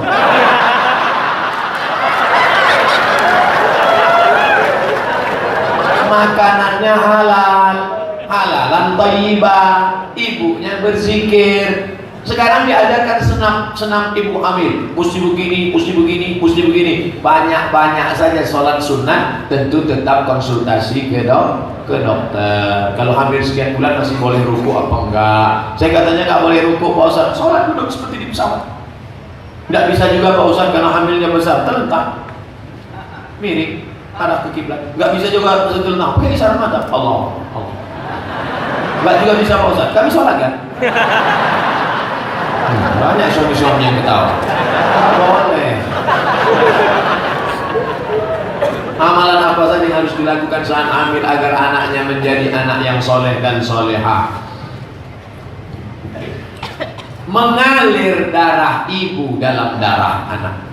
Maka pikiran ibu harus bersih, hati ibu harus tenang. Bagaimana menenangkannya? Bersih badannya, bersih tempatnya, bersih makanannya, bersih. Makanya kalau suaminya soleh, maka insya Allah akan dia bangunkan istrinya tahajud malam. Aku nggak bisa tahajud mas, kamu dengarkan AA baca Quran ya. Ar-Rahman 'allamal Quran khalaqal insan. Mertua mendengar bacaan menantu dari samping kamar. Tengok tuh man, tengok tuh papa. Kita udah nikah 25 tahun, kamu nggak pernah baca Quran. Lihat tuh mantu kita di sebelah. Anak kita sedang hamil, dia bacakan Quran. Nyesal aja nikah sama kamu. Begitu mereka buka pintu kamar, ternyata TV belum mati. Mantu. Saudara oleh sebab itu maka makanan ibu dijaga. Memangnya Nabi dulu cuma mengajarkan doa. Enggak. Pernah nggak Nabi nyuruh ke dokter? Ya. Apa kata Nabi? Kalau kalian sakit, kalian pergi ke tempat Haris bin Kaldah. Siapa namanya? Haris bin Kaldah. Haris bin Kaldah orang Makkah, lulus dari Fakultas Kedokteran Jandi Sabur. Jandi Sabur itu Persia. Karena waktu itu dunia ini dipimpin oleh dua. Blok barat Rum, Romawi, sedangkan blok timur oleh Persia, Iran sekarang. Ulibatir Rom, ada surat Rom dalam Al-Quran. Perseteruan dua kelompok besar antara Romawi dengan Persia. Ada satu orang kuliah di Persia, namanya Haris bin Kaldah, Fakultas Kedokteran Jandi Sabur. Jadi Nabi bukan sedikit-sedikit doa, dikit-dikit doa. Saya sedang sakit, Pak Ustaz, jangan ke dokter, baca doa aja. Oh enggak, ada makanan, habas sauda, al-habatu sauda, sifaun min kulli da, biji-bijian hitam obat dari segala macam penyakit, madu, ada herbal, ada dokter, ada doa. Ada saatnya Nabi membacakan doa, zikir. 3, 4, 4 nih kita pakai. Dokter juga, kiai ulama habaib dengan doa-doa juga, makanan herbal juga, dan kita pula disiplin. Kalau dilarang jangan makan ini, jangan makan ini. Dianjurkan makan ini. Fas'alu ahla zikri, tanya orang yang tahu. In kuntum la ta'lamun, kalau kamu tidak tahu. Apa hukumnya meninggalkan anak yang sedang sakit untuk dinas di rumah sakit? Jawaban saya ini bisa juga nanti direkam, dipakai untuk diajukan ke direktur.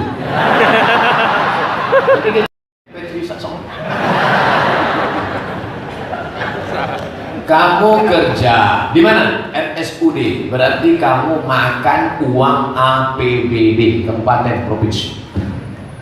Anda digaji full 1 bulan, setiap menit, setiap detik makan uang negara. Kalau rumah sakit pusat APBN, kalau swasta berarti dia rumah sakit swasta.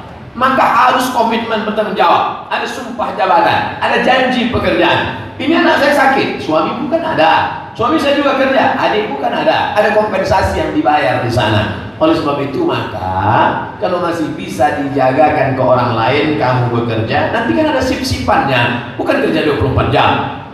Nanti kamu dulu jaga ya dek, nanti kakak pulang kamu ada. Tapi kalau tidak bisa lagi, maka kamu harus membuat surat perjanjian kah namanya. Setiap sesuatu ada aturan, dikeluarkan aturan. Tidak semuanya ada dalam Quran dan hadis Nabi. hukum tentang potong tangan, hukum tentang kisos, hukum tentang gantung diri, orang mati neraka jahanam tempatnya, ada disebutkan. Tapi yang tidak disebutkan dalam Quran dan hadis itu apa? Wa amruhum syura bainahum musyawarah. Owner, pemilik rumah sakit, direktur rumah sakit, kalau dia swasta, pegawai dan pekerja, pasien. Orang Islam memutuskan segala sesuatu dengan musyawarah. Tapi suami saya nggak bisa terima Pak Ustaz, saya kerja. Loh, dulu sebelum nikah mesti ada komitmen. Kakanda, kau calon suamiku, tapi aku ini dokter, aku ini bidan, aku ini perawat. Siap nggak kamu nikah dengan aku? Kalau siap kita nikah, kalau nggak aku cari yang lain. Bukan setangkai, bukan ubah, bukan seekor. Patah tubuh hilang berganti, hilang satu tubuh sendiri. Jangan setelah nikah baru dia tidak siap menghadapi kenyataan. Ustaz, suami saya nggak bisa menghadapi kenyataan. Saya kerja shift malam, dia nyuruh. Lu dulu ngapain aja? Pacaran 5 tahun makan mie ayam bakso, makan mie ayam bakso. Memangnya nikahnya ayam sama bakso? Makanya jangan pacaran-pacaran, buanglah mantan pada tempatnya. Dudukkan calonmu dengan wali, bapakmu, abangmu, kakekmu, ratumu, adikmu, saudaramu, duduk bersama. Ini calon istrimu ini dokter, bidan. Siap gak kau menerima kenyataan dengan berbagai macam konsekuensinya? Nanti kalau dia dipindahkan di luar kota, nanti kalau dia shift malam, siap? Aku siap menerima apapun Pak, karena memang aku hidup untuk menjalani cinta kami sampai kematian tiba. Apa kata calon mertua? So sweet menantu. Sebelum kita dilahirkan, Allah telah mencatat musibah kita. Kalau kita ikhlas dan sabar, semua itu ada hikmahnya dan menggugurkan dosa-dosa. Yang saya tanyakan, kadang manusia ini tidak bisa ikhlas dan sabar. Man lam yarda bi qada'i wa lam yasbir bi bala'i. Siapa yang tidak sabar menerima takdirku, tidak bisa ridha menerima ketetapanku, falyatlub rabban siwaya, carilah Tuhan selain aku. Memangnya dengan mengutuk nasib marah-marah kita bisa sehat? Tidak. Tidak ada cara lain selain ridha menerima ketetapan Allah Subhanahu wa taala. Banyak-banyak beristighfar. Astaghfirullah Rabbal baraya, astaghfirullah minal khataya, ma yusibul mu'min min nasabin wala wasabin wala saqamin wala syaukin. Sakit badan, susah hati, gundah gulana, sampai duri yang menusuk tapak kaki, illa kafarallahu anhu bihasayi'ati. Itu cara Allah untuk membersihkan dosa-dosamu. Kalau engkau sakit Pak, ada 3 kemungkinan. Pertama, mungkin dosamu di masa lalu ingin dibersihkan Allah. Apa dosa saya? Saya tidak ada dosa. Ketika kau berkata kau tidak berdosa, saat itu kau sedang berdosa. Saya tidak pernah berdosa, saya tidak pernah silap, saya tidak pernah salah. Saat itu engkau sedang silap, lupa dan salah. Kita ini adalah orang yang paling banyak dosa. Siapa Bapak? Lapendos, lelaki penuh dosa. 2, mungkin Allah sudah menempatkan engkau di surga Jannatul Firdaus, tapi amalmu kurang. Ini orang sudah diletakkan di VVIP kelas eksekutif. Lihat sholatnya kurang, lihat puasanya kurang, lihat zikirnya kurang, lihat dosanya penuh. Maka orang ini diuji dengan sakit supaya nampak derajat. 3, Allah ingin memberikan engkau pahala lebih hebat dari haji mabrur, lebih hebat dari jihad fisabilillah. Kalau haji mabrur jelas balasannya al-hajjul mabrur, haji mabrur laisa lahu jazaa illa jannah, balasannya surga. Tapi sabar ada balasannya. Apa balasan sabar? Innama yuwaffas sabiruna ajrahum bighairi hisab. Apa arti bighairi hisab? Unlimited. Oleh sebab itu maka berikan kesabaran. Alladzina idza asabatuhum musibah, orang-orang yang ketika ditimpa musibah qalu, keluar dari mulutnya inna lillahi wa inna ilaihi raji'un.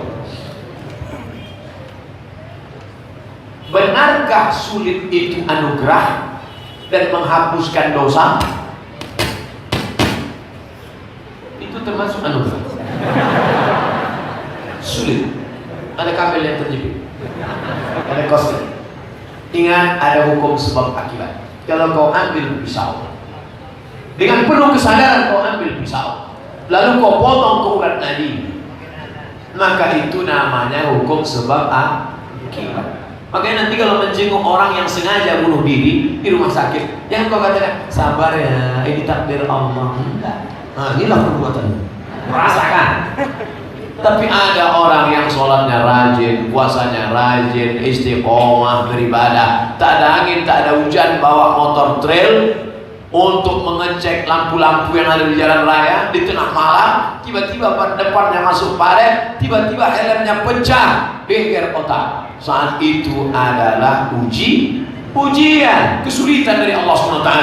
Ingat, wa ma min dabbatin fil ardi, segala yang melata di atas muka bumi ini, wala ta'irin yatiru bi janahihi, burung-burung yang terbang di awan, illa umamun amsalukum, mereka pun umat juga sama seperti kalian, menjalani takdir ketetapan Allah Subhanahu wa taala. Burung yang patah sayap tinggal di atas pohon kelapa, dari sejak lahir sampai mati tak pernah turun ke bawah, tapi tidak mati kelaparan. Heran orang, kenapa tidak mati kelaparan? Ternyata datang burung lain mengantarkan ikan-ikan kecil naik ke atas. Sedangkan hewan yang tak berotak, tak berakal dijaga Allah, apalagi engkau. Kita ini kadang lebih percaya sama pilot pesawat daripada sama Allah Subhanahu wa taala. Naik pesawat, pernah Bapak nanya sama pilot, laju ke depan, ketuk pintu pilot, Pak pilot, mana minyaknya, mana koplingnya, mana?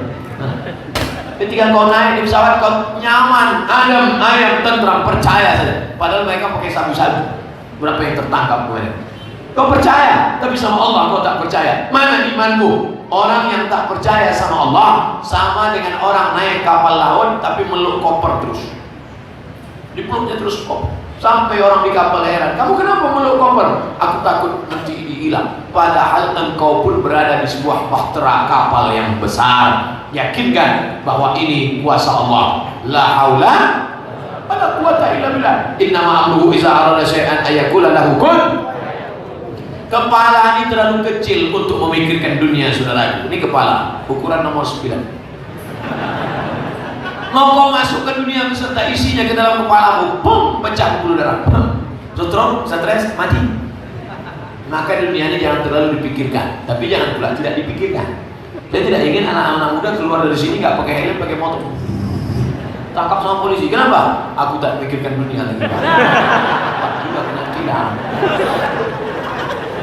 Dunia ini kalau terlampau kau pikirkan, kau tak sanggup memikirkannya sesuai dengan usaha ikhtiar, lebih daripada itu sudah di luar kuasa kita. La yukallifullahu nafsan illa usaha. Kalau terlalu dipikirkan, nanti kita stres, nanti kita depresi, nanti kita mati. Maka pengalir mengikuti, tapi tetap ikut aturan sunnah Rasulullah Sallallahu Alaihi Wasallam. Pagi sempat-sempatkan sholat duha, malam sempat-sempatkan sholat tahajud, waktu luang sempat-sempatkan baca Quran.